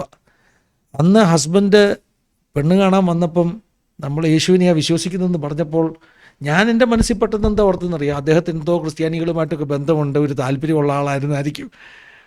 അങ്ങനൊന്നും, പിന്നെ ഞാനത് ചോദിക്കാനിരിക്കുകയായിരുന്നു. അങ്ങനൊന്നുമില്ലാത്ത ആളെ ഓക്കെ പറയാൻ കാരണം എന്താണെന്നറിയാം, കർത്താവ് അമ്മയുടെ ഗർഭത്തിലെ തിരഞ്ഞെടുത്തതാ. പിന്നുണ്ടാകുന്ന ഓരോ സ്റ്റെപ്പും ഓരോ പ്രോസസ്സും, പ്രത്യേകിച്ചും അദ്ദേഹം ജോലി ഒക്കെ കളഞ്ഞ് സുവിശേഷവലിക്ക് വേണ്ടി ഇറങ്ങുകയെന്ന് പറഞ്ഞാൽ നമ്മൾ ചിന്തിക്കുന്നതിനൊക്കെ അപ്പുറമായിട്ട് ദൈവം അദ്ദേഹത്തിൻ്റെ ജീവിതത്തിൽ വലിയ പ്രോസസ്സ് ചെയ്യും. അത് നമുക്ക് പോലും കാണാൻ പറ്റുന്നില്ല. നമ്മളെ ജീവിത പങ്കാളിയാണെങ്കിലും നമ്മൾ പോലും കാണാത്ത അളവിൽ ദൈവം ഒരു വ്യക്തിയുടെ ജീവിതത്തിൽ പ്രോസസ്സ് ചെയ്തുകൊണ്ടിരിക്കുന്നു. അതൊക്കെ ഭയങ്കര ദൈവപ്രവൃത്തിയാണ്, ഭയങ്കര അത്ഭുതമാണ്. ദൈവത്തിന് കോടി നന്ദി പറയുന്നു. ഒരു കാര്യം കൂടെ പറയണം. എനിക്ക് തോന്നുന്നു ഞാൻ ഇന്നും ഇന്നലെയും ഒക്കെ എടുത്തൊരു വചനമാണ് 2 കൊരിന്ത്യർ ലേഖനം 7-ാം അധ്യായത്തിലെ 10-ാമത്തെ വാക്യം. ദൈവഹിത പ്രകാരമുള്ള ദുഃഖം രക്ഷയ്ക്ക് അല്ലെങ്കിൽ മാനസാന്തരത്തിന് കാരണമാക്കുന്നു. ചില ദുഃഖങ്ങൾ ദൈവഹിത പ്രകാരം ഉണ്ടാകും. സിസ്റ്ററുടെ ജീവിതത്തിൽ അന്നുണ്ടായ ദുഃഖങ്ങൾ, വീട് നഷ്ടപ്പെടുന്നു, ആക്സിഡൻ്റ് ഉണ്ടാകുന്നു, ജോലി നഷ്ടപ്പെടുന്നു, പക്ഷേ അത് ദൈവഹിത പ്രകാരമുള്ള ദുഃഖമാണ്. ആ ദുഃഖത്തിൻ്റെ പിന്നിൽ ഒരു ഡിവൈൻ ഒരു പർപ്പസ് ഉണ്ട്. ഞാൻ ഈ 2 ദിവസം എടുത്ത വചനം അത്. ദൈവഹിത പ്രകാരമുള്ള ദുഃഖം നമ്മളെ മാനസാന്തരത്തിലേക്ക് നയിക്കുന്നു. ഒരുപക്ഷെ ഒരു രോഗമായിരിക്കാം, ഒരു വഴി അടഞ്ഞതായിരിക്കാം, ഒരു ജോലി നഷ്ടപ്പെട്ടതായിരിക്കാം. അതിനകത്ത് ദൈവത്തിൻ്റെ ഒരു പർപ്പസുണ്ട്, ഒരു പ്ലാനുണ്ട്. ദൈവത്തിൻ്റെ ആഗ്രഹം എന്താ? ദൈവം നമ്മളെ കൂടുതൽ തന്നോട് അടുപ്പിക്കാൻ ആഗ്രഹിക്കുന്നു, തൻ്റെ ഹിതപ്രകാരം നടത്താൻ ആഗ്രഹിക്കുന്നു. ദൈവഹിതപ്രകാരമുള്ള ദുഃഖം എന്ന് പറയുമ്പോൾ ദൈവത്തിൻ്റെ ഹിതത്തിലേക്ക് നമ്മളെ നടത്തുന്ന ദുഃഖമെന്ന അർത്ഥം. കഴിഞ്ഞ ദിവസം ഒരു ദേവദാസൻ പറഞ്ഞു കേട്ടതാ, നിന്റെ ഹിതം പോലെ എന്നെ നിത്യം നടത്തിയിടണം എന്നുള്ള പാട്ടിൻ്റെ പശ്ചാത്തലം. ആ ദേവദാസൻ പറഞ്ഞത് ഞാൻ വെരിഫൈ ചെയ്തിട്ടില്ല, പക്ഷേ മറ്റൊരാൾ പറഞ്ഞ് കേട്ടതാണ്. അദ്ദേഹം പറഞ്ഞത് ആ പാട്ട് എഴുതിയ ഭക്തൻ്റെ ജീവിതത്തിൽ തൻ്റെ മകനെ പാമ്പ് കടിച്ച് മകൻ മരിച്ചുപോയി. ആ സമയത്ത് കർത്താവേ നിൻ്റെ ഹിതം പോലെ എന്നെ നടത്തണം എന്ന് പറഞ്ഞ് പാടിയെന്നാണ് ഞാനിങ്ങനെ കേട്ടത്. അപ്പം ദുഃഖമുണ്ടാകാം, പക്ഷേ അവിടെയും ദൈവത്തിൻ്റെ പർപ്പസ്, ദൈവത്തിൻ്റെ പ്ലാൻ, അത് തികവുള്ളത് നമ്മുടെ ജീവിതത്തിൽ വെളിപ്പെട്ടു വരുന്നു. ആരെങ്കിലും, ഞങ്ങളെ കേൾക്കുന്ന ആരെങ്കിലും ജീവിതത്തിൽ പ്രതിസന്ധികളിലൂടെ പോകുന്നുണ്ടെങ്കിൽ, കഴിഞ്ഞ ദിവസം സാക്ഷ്യം പറഞ്ഞൊരു സഹോദരി പറഞ്ഞു, ബഹ്റൈനിലെ ആദ്യത്തെ സൂപ്പർ മാർക്കറ്റ് അവരുടേതായിരുന്നു. പക്ഷേ ബിസിനസ് എല്ലാം തകർന്നു. ബിസിനസ് തകർന്നുകൊണ്ട് എന്ത് പറ്റി? യേശുവിനെ കിട്ടി. ബിസിനസ് തകർന്നില്ലെങ്കിൽ ഇന്ന് പണ്ട് ജീവിച്ച പോലെ തന്നെ ജീവിക്കുമായിരുന്നു. ഏറ്റവും വലിയ ലാഭം, ഏറ്റവും വലിയ നന്മ, ഏറ്റവും വലിയ അനുഗ്രഹം എന്ന് പറഞ്ഞാൽ കർത്താവിനെ അറിഞ്ഞതും നിത്യതയ്ക്ക് വേണ്ടി നമുക്ക് തയ്യാറാകാൻ കഴിഞ്ഞതുമാണ്. ദൈവത്തിന് സ്തോത്രം ചെയ്യുന്നു. അപ്പോൾ ചില ബിസിനസ് തകർച്ച, ചില വേദനകൾ ഒക്കെ നമ്മൾ മോശമായിട്ടല്ല, യേശു നമ്മളെ ഒത്തിരി സ്നേഹിക്കുന്നത് കൊണ്ട് അവിടുത്തെ ഹിതത്തിലേക്ക്, അവിടുത്തെ പദ്ധതിയിലേക്ക് നമ്മളെ അടുപ്പിക്കാനുള്ള ദൈവത്തിൻ്റെ പ്ലാനാണ്. സിസ്റ്റർ ജീവിതത്തിലും അതേ കാര്യമാണ് നമ്മൾ കണ്ടത്. ഒത്തിരി കാര്യങ്ങൾ പറയണം എൻ്റെ ഹൃദയത്തിൽ ആഗ്രഹമുണ്ട്. എന്നാൽ അനേകർക്ക് ഈ സാക്ഷ്യം അനുഗ്രഹമായി തീരും. ദൈവത്തിന് സ്തോത്രം ചെയ്യുന്നു. സാന്നിധ്യത്തിലും പറയുന്നുണ്ട്. നമുക്ക് സിസ്റ്റർക്ക് എന്തെങ്കിലും പറയാൻ വിട്ടുപോയിട്ടുണ്ടെങ്കിൽ പറയാം കേട്ടോ. ഇല്ലെങ്കിൽ നമ്മുടെ പ്രേക്ഷകർക്ക് വേണ്ടി പ്രാർത്ഥിക്കാം. എന്തെങ്കിലും ജീവിതാനുഭവങ്ങൾ പറയാൻ വിട്ടുപോയതോ പ്രേക്ഷകരോട് 2 വാക്ക് പറയാനുള്ളതോ ഉണ്ടെങ്കിൽ പറയാം. അതിനുശേഷം പ്രാർത്ഥിക്കാം. നല്ല ഫസ്റ്റ് എല്ലാം ഞാൻ ഹോപ്പ്ലെസ് ആയിരുന്നു പറഞ്ഞല്ലോ. സ്റ്റഡീസിലൊക്കെ ഉയർന്ന നിലവാരത്തിൽ ഇപ്പം പഠിക്കാൻ സാധിച്ചു. PG കഴിഞ്ഞു. ഇപ്പൊ PhDയുടെ ഫൈനൽ ഫേസിലാണ് ഞാൻ. ഏകദേശം കഴിയാറായി. ലാസ്റ്റ് എനിക്ക് തോന്നുന്നത് ഈ ഒരു ഡിസംബറോട് കൂടി തീസിസ് സബ്മിറ്റ് ചെയ്യാൻ എന്ന് വിചാരിക്കുന്നു. സോ ദൈവം എന്നെ അത്രത്തോളം മാനിച്ചു, അനുഗ്രഹിച്ചു. എനിക്കൊരു കഴിവോ പ്രശംസയോ ഒന്നും പറയാനില്ല കാര്യത്തില്. കർത്താവ് ഈ പ്രായത്തിലും അതിനൊരു കൃപ തന്നു പഠിക്കാനും അതിന്റെ കാര്യങ്ങളൊക്കെ ചെയ്യാനും. എപ്പോഴും എൻ്റെ അനിയത്തിയൊക്കെ ചോദിക്കും, അവരൊക്കെ നന്നായിട്ട് എന്നെക്കാളും സ്കോർ ചെയ്ത ആൾക്കാരാണ്. പക്ഷെ അവർക്കൊന്നും PG ചെയ്യാൻ പറ്റിയില്ല. ചെയ്യാൻ പറ്റില്ലെന്ന് വെച്ചാൽ ജോലിയായി അപ്പോഴേക്കും. പിന്നെ അവരെ തുടർന്ന് പഠിച്ചില്ല. ഡിഗ്രി കഴിഞ്ഞ് അവർക്ക് ജോലി കിട്ടി. എന്നിരുന്നാലും എനിക്ക് ഈ ലെവൽ വരെ ദൈവം സഹായിച്ചു. ഈ ലെവൽ വരെ പഠനത്തിൽ ഉയരാൻ എന്നെ ദൈവം സഹായിച്ചു. പക്ഷെ അന്ന് എനിക്ക് ആ ഒരു BS നഴ്സിംഗ് ഫസ്റ്റ് ഇയറിൽ കിട്ടാൻ ആ പ്രചോദനം, കർത്താവിന്റെ ആ ഒരു പ്രചോദനം കിട്ടി. പഠിക്കാൻ ഒരു കഴിവ് ദൈവം തന്നിട്ടുണ്ട്. അത് പഠിച്ചു. അത് ഇപ്പോഴും എനിക്കത് മുമ്പോട്ട് കൊണ്ടുപോകാൻ ദൈവം സഹായിക്കുന്നുണ്ട്. കൃപയാൽ അത് കംപ്ലീറ്റ് ആക്കാൻ പറ്റുമെന്ന് ഞാൻ വിചാരിക്കുന്നു. നെക്സ്റ്റ് ഇയറിൽ അത് ഈ ഡിസംബറോട് കൂടി തീസിസ് സബ്മിറ്റ് ചെയ്തിട്ട് അതിന്റെ ഡിഫൻസ് വൈവ ഉണ്ടാവുമെന്ന് ഞാൻ വിചാരിക്കുന്നു പാസ്റ്ററെ. ദൈവത്തിന് സ്തോത്രം. ഞാനത് ചോദിക്കാൻ വിട്ടുപോയൊരു കാര്യമാണ്, PhDക്ക് ജോയിൻ ചെയ്തോ എന്നുള്ളത്. ചെയ്തു. അതിനൊരു ആഗ്രഹം ഉണ്ടായിരുന്നു. ഞാൻ പല വർഷങ്ങളായിട്ട് ആഗ്രഹിച്ചെങ്കിലും എനിക്ക് സാധിച്ചില്ല. അവിടെ സൗദിയിലായിരുന്ന സമയത്തൊക്കെ ഞാൻ പല യൂണിവേഴ്സിറ്റിയിൽ എനിക്ക് കിട്ടിയതായിരുന്നു. പക്ഷെ എനിക്ക് NOC കിട്ടാത്ത കാരണം എനിക്കത് കണ്ടിന്യൂ ചെയ്യാൻ പറ്റിയില്ല. അപ്പൊ അത് ദൈവം എനിക്ക് ഇവിടെ കേരള ഹെൽത്ത് യൂണിവേഴ്സിറ്റിയിൽ എൻട്രൻസ് എഴുതി പാസ്സാകാനൊക്കെ ദൈവം സഹായിച്ചു. എന്നെ മാനിക്കുന്നവനെ മാനിക്കുന്ന വചനം ദൈവം ഇനിയും മാനിക്കുവാൻ വിശ്വസ്തനുമാണ്. കുടുംബമായിട്ട് കുഞ്ഞുങ്ങളെയൊക്കെ കർത്താവ് മാനിക്കട്ടെ എന്ന് പ്രാർത്ഥിക്കുന്ന. ഒരു കാര്യം കൂടെ, മധ്യസ്ഥ പ്രാർത്ഥനയെക്കുറിച്ച് പറഞ്ഞത് ഒരു ക്ലാരിറ്റിയോടുകൂടെ ഞാനൊന്ന് പറയുകയാണ്. പറഞ്ഞതിൻ്റെ അർത്ഥം, നമ്മൾ യേശു കർത്താവല്ലാതെ പിതാവായ ദൈവത്തിനും മനുഷ്യർക്കും ഇടയിൽ ഒരു മധ്യസ്ഥനുമില്ല. മരിച്ചുപോയവരോടോ ഒക്കെ നമ്മൾ അപേക്ഷിക്കുന്ന അപേക്ഷകളും പ്രാർത്ഥനകളും ഒന്നും ആവശ്യമില്ല. യേശുവിനോട് നേരിട്ട് പ്രാർത്ഥിക്കാമെന്നാണ് ആ വചനം നമ്മെ പഠിപ്പിക്കുന്നത്. സിസ്റ്റർ അതാ പറഞ്ഞത് അതിൻ്റെ അർത്ഥം. എന്നാൽ ദൈവമക്കളായ നമ്മൾ മറ്റുള്ളവർക്ക് വേണ്ടി പ്രാർത്ഥിക്കുന്നതിനെക്കുറിച്ചല്ല സിസ്റ്റർ മെൻഷൻ ചെയ്തത്. അതായത് സിസ്റ്റർക്ക് വേണ്ടി സിസ്റ്ററിന് ഭാരമുണ്ടാകുമ്പോൾ എനിക്കോ അല്ലെങ്കിൽ സിസ്റ്റർ മറ്റൊരാൾക്ക് വേണ്ടി പ്രാർത്ഥിക്കുന്ന മധ്യസ്ഥ പ്രാർത്ഥനയെക്കുറിച്ചല്ല പറഞ്ഞത്. മറിച്ച് ഈ പുണ്യവാളന്മാരോ അല്ലെങ്കിൽ അങ്ങനെയുള്ള എന്തെങ്കിലും സെയിൻസ് അവരെയൊക്കെ ഇടയ്ക്ക് നിർത്തി പ്രാർത്ഥിക്കുന്ന പ്രാർത്ഥനകളെക്കുറിച്ചാണ് സിസ്റ്റർ പറഞ്ഞത്. ഒരു ക്ലാരിറ്റിക്ക് വേണ്ടി ഞാൻ പറഞ്ഞു എന്ന് മാത്രമേ ഉള്ളൂ. ദൈവം സഹായിക്കട്ടെ. സിസ്റ്റർക്ക് തന്നെ നമ്മുടെ പ്രേക്ഷകർക്ക് വേണ്ടി ഒന്ന് പ്രാർത്ഥിക്കാം, ചുരുക്കമായിട്ടൊന്ന് പ്രാർത്ഥിക്കാം. സ്തോത്രം. ഹല്ലേലൂയ.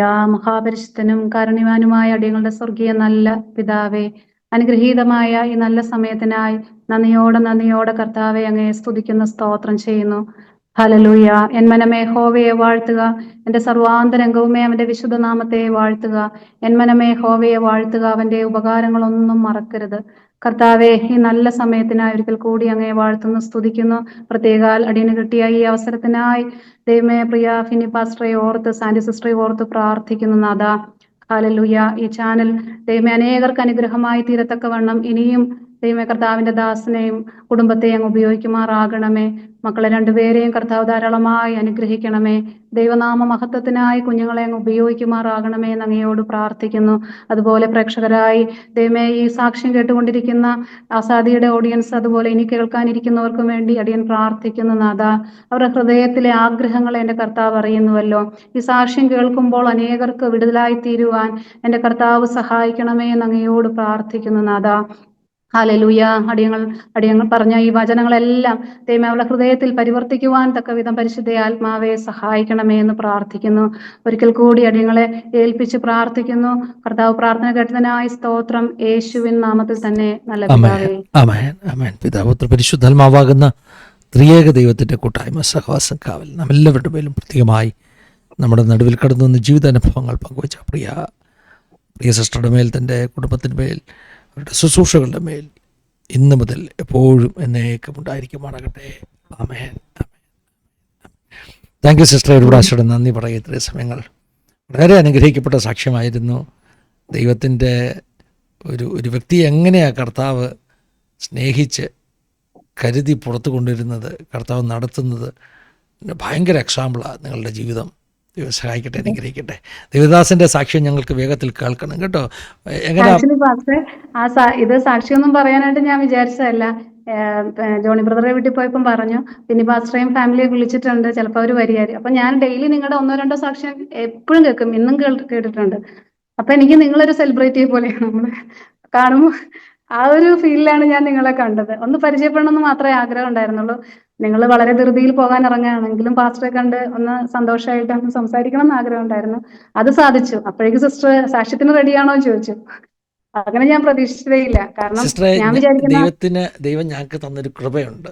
പലപ്പോഴും ഞാൻ ആളുകളെ മീറ്റ് ചെയ്യുമ്പോൾ തന്നെ എൻ്റെ അകത്ത് പരിശുദ്ധാത്മാ പറയും, ഈ വ്യക്തിക്ക് ഒരു ഭയങ്കര സാക്ഷ്യമുണ്ടെന്ന്.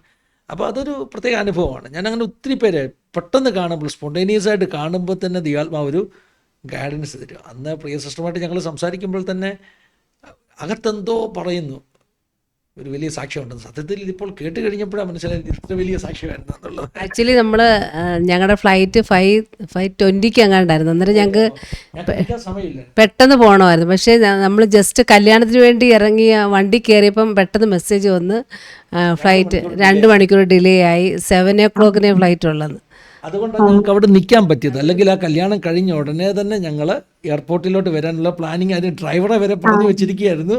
കല്യാണം കഴിഞ്ഞ ഉടനെ ഡ്രൈവർ അവിടെ വെളിയിൽ വരും. എനിക്ക് കർത്താവ് പറഞ്ഞിട്ടുണ്ടായിരുന്നു, പ്രിയ സിസ്റ്റർ അവിടെ നിൽപ്പുണ്ട്, പ്രിയ സിസ്റ്റർ സാക്ഷി നമുക്ക് കൊണ്ടുവരണം. അതിനുവേണ്ടി അന്നൊന്ന് ഫ്ലൈറ്റ് ഡിലേ ആയത്. തീർച്ചയായും നമ്മൾ ഈ സാക്ഷ്യങ്ങൾ കേൾക്കുമ്പോഴേ നമ്മൾ വിചാരിക്കുന്ന എന്താ, ഇത്ര വലിയ സാക്ഷ്യങ്ങൾ. എൻ്റെ അനുഭവം വെച്ച് നോക്കുവാണെങ്കിൽ ഇതൊക്കെ എത്രയോ വലിയ സാക്ഷ്യമുണ്ട്. അപ്പൊ എനിക്കങ്ങനെ പറയാൻ സാധിക്കും. ഇതൊക്കെ നമ്മുടെ ചിന്തകളാണ്. പക്ഷെ ഞാൻ നിങ്ങളെ പരിചയപ്പെട്ട് പുറത്ത് ഞാനിങ്ങനെ ചിന്തിക്കുകയായിരുന്നു, ദൈവം ഒരുക്കിയ അവസരമായിരിക്കും ഒരു പക്ഷെ ഇത്ര പെട്ടെന്ന് സാക്ഷിയൊക്കെ പറയാനായിട്ട് ഞാൻ ഒരിക്കൽ പോലും വിചാരിച്ചിട്ടില്ല. പക്ഷെ ഇടയ്ക്ക് ഇങ്ങനെ വല്ലപ്പോഴും ദൈവമേ എനിക്കൊക്കെ ഇങ്ങനെ സാക്ഷ്യം പറയാൻ പറ്റുമോ, പല അവസരങ്ങളും എനിക്ക് കിട്ടിയിട്ടുണ്ട്. പക്ഷെ ഇങ്ങനെ ആസാദിൽ വന്ന് ഒരു സാക്ഷ്യം പറയാനൊരു അവസരം കിട്ടുമെന്നൊക്കെ, പക്ഷെ അത് ദൈവം ഒരുക്കി. ദൈവത്തിന്റെ കറക്റ്റ് ടൈമിംഗ് ആയിരുന്നു അത്. തീർച്ചയായും ഞാൻ ഇടയ്ക്ക് ആലോചിക്കുകയായിരുന്നു, ഇവിടെ സിസ്റ്റർ സാക്ഷ്യം പറഞ്ഞപ്പോൾ തന്നെ ഇതുപോലെ എത്രയോ സാക്ഷ്യങ്ങൾ മറഞ്ഞു കിടപ്പുണ്ടല്ലേ. എത്രയോ നമ്മൾ ഇന്ന് വരെ കേട്ടതിലും അപ്പുറമായ ജീവിതാനുഭവങ്ങളൊക്കെയുള്ള എത്രയോ ദൈവമക്കളുണ്ട്. ഓരോ ചർച്ചിലുമുണ്ട് കേട്ടോ. കാരണം കർത്താവ് അങ്ങ് പ്രവർത്തിച്ചുകൊണ്ടിരിക്കുകയല്ലേ. ഇത് 1-2 ഒന്നും അല്ലല്ലോ. വചനങ്ങൾ അപ്രകാരമാണ് പാസ്റ്ററെ. മുമ്പേ അവന്റെ രാജ്യവും നീതിയും അന്വേഷിപ്പിൻ, അതോടുകൂടി നിങ്ങൾക്ക് ഇതെല്ലാം ലഭിക്കുമെന്ന് കർത്താവ് വചനം പറഞ്ഞിട്ടുണ്ടല്ലോ. അതുപോലെ തന്നെയാണ് കർത്താവിന്റെ കൽപ്പനകൾ അനുസരിക്കുന്നതാണല്ലോ അവനോടുള്ള സ്നേഹം പ്രകടമാക്കുന്നത്. കർത്താവിന്റെ വചനങ്ങൾ നമ്മൾ അനുസരിച്ച് മുമ്പോട്ട് പോകുമ്പോഴാണ് ദൈവത്തിന്റെ ആ ഒരു ആഴമേറിയ സ്നേഹം നമുക്ക് മനസ്സിലാക്കുകയും പിന്നെ നമ്മുടെ കൂടെ കർത്താവ് തീർച്ചയായിട്ടും നമ്മളെ അനുഗ്രഹിക്കും. അതിനുവേണ്ടി പുറകെ പോകേണ്ട ആവശ്യമൊന്നുമില്ല. ദൈവത്തിന്റെ കാര്യങ്ങൾ ആദ്യം നോക്കുക, അതോടുകൂടി ദൈവം നമുക്ക് നന്മയും തരും എന്നാണ് ഞങ്ങളുടെ ജീവിതത്തിൽ ഞങ്ങൾക്ക് മനസ്സിലായത്. പക്ഷെ ഒത്തിരി ശോധനകളിൽ കൂടി കടന്നു പോകേണ്ടി വന്നു. ഇങ്ങനെ 2-3 സാക്ഷിയൊക്കെ പറയാനുണ്ട്. പക്ഷെ ചുരുക്കമായിട്ട് പറയുമ്പോൾ പലതൊക്കെ മിസ്സായി പോയിട്ടുണ്ട്. പക്ഷെ എനിക്ക് പറയാനുള്ള അതേ ഉള്ളൂ, ദൈവത്തെ ആത്മാർത്ഥമായി പിൻപറ്റുക, കർത്താവിന്റെ സ്നേഹം രുചിച്ചറിയുക. പലരും ക്രിസ്ത്യൻ എന്ന് പറഞ്ഞാൽ ക്രൈസ്ത്യൻ എക്സ്പീരിയൻസ് ആണ്.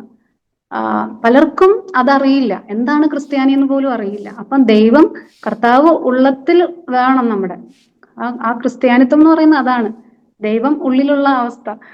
പക്ഷെ അതിപ്പം പലർക്കും അറിയില്ല. പക്ഷെ ഞങ്ങൾക്കത് ശരിക്കും മനസ്സിലാക്കാൻ സാധിച്ചു. അത് തന്നെ വലിയ ദൈവത്തിന്റെ കൃപയാണ്. കർത്താവ് ഞങ്ങളെ അത്രത്തോളം ആഴത്തിൽ സ്നേഹിക്കുന്നതുകൊണ്ടാണ് ഞങ്ങളെ കുടുംബമായിട്ട് ഈ ഒരു ദൈവത്തിന്റെ വേലയ്ക്കായിട്ട് വിളിച്ച് വേർതിരിച്ചത്. ആക്ച്വലി എനിക്കും അങ്ങനെ ഒരു കർത്താവിന്റെ വേലയിലേക്ക് ഇനി മക്കളുടെ എഡ്യൂക്കേഷൻ കാരണമാണ് ഞാനിങ്ങനെ നിൽക്കുന്നത്. അറിയില്ല കർത്താവിന് എന്നെ കുറിച്ച് ഒരു പർപ്പസ് ഉണ്ടല്ലോ. തീർച്ചയായിട്ടും അതിനായിട്ട് പ്രാർത്ഥിച്ചുകൊണ്ടിരിക്കുകയാണ്. എന്താണ് ദൈവത്തിന് എന്നെ കുറിച്ചുള്ള ഒരു പ്ലാൻ? ദേവദാസന് അത് ദൈവം നേരത്തെ പറഞ്ഞു കൊടുത്തു. ഞാനും കൂടെ ചെയ്യണം എന്നാണ്. തീർച്ചയായിട്ടും അങ്ങനെയെങ്കിൽ തീർച്ചയായിട്ടും അങ്ങനെ ഒരു അത് ഈ അടുത്ത നാളിൽ തന്നെ ദൈവം അതെന്നെയും അറിയിച്ചു തരും. അപ്പൊ അങ്ങനെ ആഗ്രഹിക്കുന്നുണ്ട്. കുറെ നാളുകൾക്ക് ശേഷം ഇനിയുള്ള നോർത്ത് ഇന്ത്യൻ ട്രിപ്പുകളിൽ നിങ്ങൾ വണ്ടിയിൽ ഒന്നിച്ച് സഞ്ചരിക്കട്ടെ. അങ്ങനെ വരുമ്പോൾ മുംബൈ കൂടെ ഞങ്ങളുടെ അവിടെ ഒക്കെ വരണം, നിങ്ങളെ കുടുംബമായിട്ട് വരണം. തീർച്ചയായും ദൈവത്തിന്റെ സ്തോത്രം. അങ്ങനെ ഒരു ആഗ്രഹം ഉണ്ടായിരുന്നു, ഒരുമിച്ച് ഫാമിലി ആയിട്ടൊക്കെ നമ്മൾ പോകണമെന്ന്. പക്ഷെ പോകാൻ സാധിച്ചില്ല. അപ്പോഴേക്കും കൊറോണയുടെ പ്രശ്നങ്ങളൊക്കെ വന്നു. പിന്നെ മക്കള് എഡ്യൂക്കേഷൻ അവരുടെ കാര്യങ്ങൾ നോക്കണ്ടേ. ഹസ്ബൻഡ് ഇങ്ങനെ പോകുമ്പം ഒരാൾ ഉത്തരവാദിത്തമായിട്ട് എല്ലാ കാര്യങ്ങളും നോക്കണ്ടേ. അതുകൊണ്ട് ഞാനിങ്ങനെ പോവാതിരിക്കുകയാണ്. പിന്നെ നമുക്ക് ലീവ് കിട്ടാനും ബുദ്ധിമുട്ടാണ്. എന്തായാലും പോകണം തീർച്ചയായിട്ടും. പിന്നെ മോൾക്ക് ഇടയ്ക്കിടയ്ക്ക് CMCന്ന് 2 വർഷം സെക്കൻഡ് ഇയറിലും തേർഡ് ഇയറിലും അച്ഛൻ വർക്ക് ചെയ്യുന്ന ആ ഏരിയയിൽ തന്നെ അവൾക്ക് 2 ആഴ്ച ഹോസ്പിറ്റൽ എക്സ്പീരിയൻസ് വേണ്ടിയിട്ട്, കമ്മ്യൂണിറ്റി ഏരിയയിലുള്ള എക്സ്പീരിയൻസിന് വേണ്ടി അവൾ പോവുകയുണ്ടായി. അപ്പൊ അവിടെ ചർച്ചിൽ പോകാനും അവരുടെ കൂടെ ആരാധന പങ്കെടുക്കാനൊക്കെ അവൾക്ക് സാധിച്ചിട്ടുണ്ട്. തിരിച്ചുള്ള യാത്രയിൽ അവള് അച്ഛന്റെ കൂടെ 2 വർഷം ഈ എന്താ പറയാ തിരിച്ചു വരുമ്പോ അവളും ഉണ്ടായിരുന്നു. എനിക്കും മോനും പോകാൻ പറ്റിയിട്ടില്ല. പോകണം, ഞങ്ങൾ ഒരുമിച്ച് ദൈവത്തിന്റെ പോകണം ആഗ്രഹിക്കുന്നു. അതെ. ഇനി ഒത്തിരി അനുഭവങ്ങൾ കേൾക്കാനുണ്ടെന്ന് അറിയപ്പം ദേവദാസം വരുമ്പോൾ നമുക്ക് കേൾക്കാം. എന്തായാലും നമ്മൾ കല്യാണം കഴിച്ചത് അങ്ങനെയൊക്കെ പറഞ്ഞാണെങ്കിലും കല്യാണം കഴിച്ച ആൾ ഇപ്പോൾ ഒരു പാസ്റ്ററായി മാറി. ദൈവത്തിന്റെ പ്രവർത്തികളെ, ദൈവത്തിന്റെ അതൊന്നും നമുക്കൊന്നും അറിയുകയില്ല. എത്ര ദൈവത്തിന്റെ വചനത്തിൽ പോലും അത് പറഞ്ഞിരിക്കുന്നത്. ധാരാളമായിട്ട് അനുഗ്രഹിക്കട്ടെ കേട്ടോ. ദൈവത്തിന് നന്ദി പറയുക. പ്രിയ സിസ്റ്ററോടെല്ലാം നന്ദി സ്നേഹം ഞങ്ങൾ അറിയിക്കുന്നു. വളരെ അനുഗ്രഹിക്കപ്പെട്ട സാക്ഷ്യമായിരുന്നു. കർത്താവിൻ്റെ സ്നേഹം ജീവിതത്തിലെല്ലാം രുചിച്ചറിയാൻ കർത്താവ് ഇടയാക്കി. നമ്മളെല്ലാം കർത്താവിനെ ആഴത്തിൽ സ്നേഹിക്കുക. ദൈവം നമ്മളെയും വഴി നടത്തും. ഞങ്ങളെ കേൾക്കുന്ന ആർക്കെങ്കിലും നിങ്ങൾക്കൊരു സാക്ഷ്യം പങ്കുവെക്കാനുണ്ടെങ്കിൽ തീർച്ചയായിട്ടും മടിക്കാതെ ഞങ്ങളെ ഈ കാണുന്ന നമ്പറിൽ വിളിക്കുക. നിങ്ങൾക്ക് പരിചയമുള്ള നല്ല സാക്ഷ്യങ്ങൾ, നിങ്ങൾക്ക് റെക്കമെൻഡ് ചെയ്യാൻ പറ്റുന്ന നല്ല സാക്ഷ്യങ്ങളുണ്ടെങ്കിൽ തീർച്ചയായിട്ടും ഞങ്ങളുടെ മെസ്സേജ് ഇടണം. ഒരുപക്ഷെ നേരത്തെയൊക്കെ മെസ്സേജ് ഇട്ടിട്ട് വിട്ടുപോയിട്ടുള്ള സാക്ഷ്യങ്ങൾ ഒത്തിരി ഉണ്ട് കേട്ടോ. പല കുഴപ്പമുണ്ട്. പല പ്രാവശ്യം എൻ്റെ മൊബൈൽ പോയി, പല പ്രാവശ്യം നമ്പർ അങ്ങോട്ടും ഇങ്ങോട്ടും പോയി. ചിലരോടൊക്കെ ഞാൻ ഒരിക്കൽ മെസ്സേജ് ഇട്ടിട്ട് പിന്നെ ഞാൻ തന്നെ രണ്ടാമത് ഫോളോ അപ്പ് ചെയ്യാനൊക്കെ മിസ്സായി ഒത്തിരി കാര്യങ്ങളുണ്ട്. നമ്മുടെ നമ്പർ ഇതിനകത്തുണ്ട്. അതുകൊണ്ട് തീർച്ചയായിട്ടും നിങ്ങൾ കോൺടാക്റ്റ് ചെയ്യുക. നല്ല സാക്ഷ്യങ്ങൾ റെക്കമെൻഡ് ചെയ്യണം, നമുക്ക് കേൾക്കണം. ഇനി അനേക ജീവിതാനുഭവങ്ങൾ കേൾക്കണം.